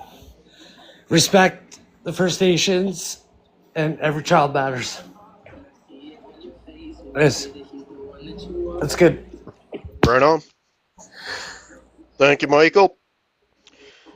Anastasia, final word for you tonight.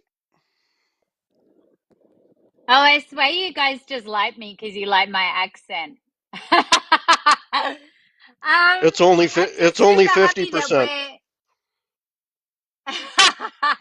I'm so happy we're in the Commonwealth together. I've been really happy to watch Carney come out swinging this week. It makes me feel like your country is safer. I think he's really intelligent. And I think it's possible to be humanist and be realistic about military You can see the bots and some humans in here commenting about the US military might, but the US would be nothing without the people who have previously been their allies. Like the US are absolutely dreaming if they think they can take Canada. They can't hold another country overseas from them. I don't understand how they possibly think they could storm your border and hold you guys. They are dreaming. The Canadians and Australians are just such close cousins. I'm super proud of all of you that are fighting back and supporting better politicians coming in and supporting good planning. Now is not the time for those of us who are left wing to be weak and to bow down. I thought it was very ironic that Elon Musk is crying, saying the Democrats are meant to be gentle, nice, kind people. Well, we are to a certain point, Elon, and after that, we raise hell, man. Like, you're not the only ones with weapons. You're not the only ones with military. And you're not the only ones who have a fighting spirit. It's the size of the fight in the dog, not the dog in the fight, boys.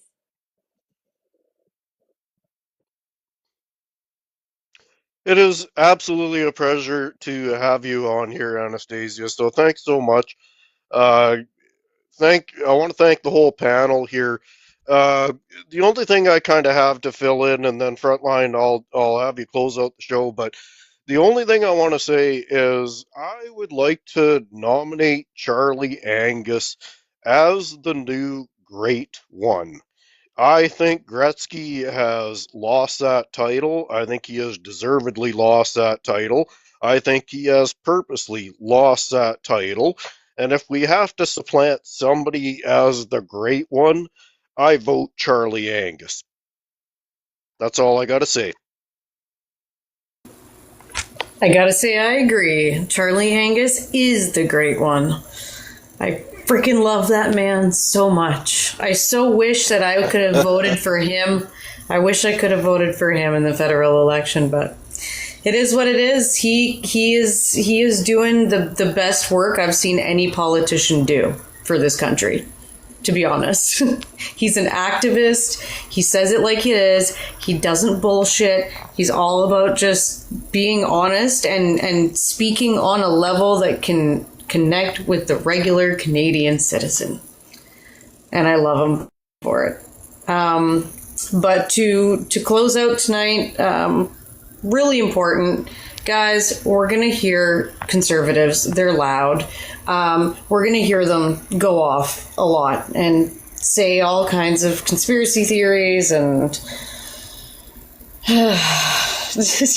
even the whole thing with, oh, Trump is now endorsing the liberals, blah, blah, blah. Like, we all know better. We do. We know the game. We know the game that's been played. We know the political theater that Trump puts on.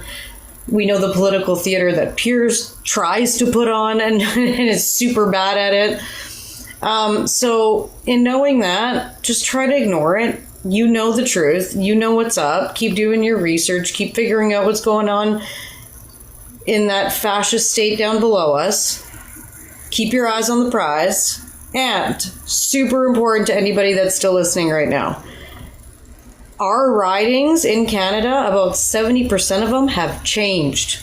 And it is really important that you know your riding when you are looking up on smartvoting.ca to see who has the best chance at beating out the Conservatives in your province.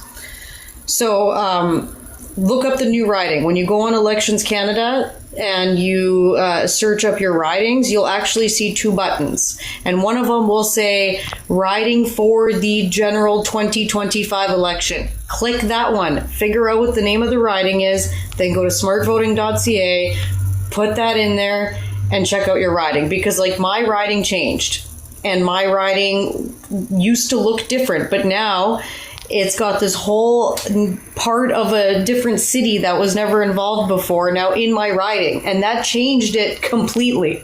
And now the way that I'm going to vote in the federal election has changed due to understanding my new riding. So I'm going to keep an eye on it. Really important that you kind of keep an eye on it all the way through till elections. But I wanted to give you a heads up that you really want to go on Elections Canada, figure out what your riding for the 2025 election is going to be, and then check with smartvoting.ca. I can't say that enough. So, thank you for tuning in, everyone.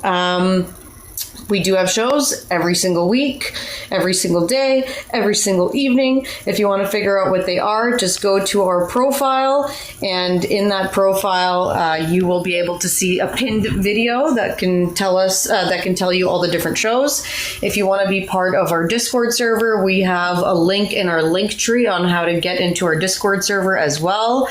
And we're really building up the community, so come be a part of it. Thank you again for being here, and have a wonderful night. And I just want to, don't forget, guys, tomorrow night I will be your host at 6 o'clock Oh yeah, how Mountain, could I 8 forget o'clock that? Eastern. Yeah, you sure did. But that's all right. 6 o'clock Mountain, 8 o'clock Eastern, Mr. Radical, and the show is radicalized. So if you're back for Saturday night and you got nothing going on, and what else would you have going on but stopping in to chat with me? So thanks everybody on the panel, Frontline. Thanks as always. You're a great host. Thank you. Sorry that I couldn't be like in the view all night tonight, but I don't know what it is when I host. The battery just it gets like 2.5 hours. Brand new phone. Go figure. Not a worry. We got your back. All right. Well, I'll see you tomorrow when you're live at one point. Sounds good. Good night, everybody. Thank you, everybody, for tuning in to the Beaver Politics Network with your host, Frontline Feminist, and myself, Mr. Radical. We will see you tomorrow night. We'll see you on Sunday, Monday, Tuesday, Wednesday, Thursday, and Fridays, because Beaver Politics is by the peoples, for the peoples. I'll see you tomorrow night. Thanks, everybody. Bye.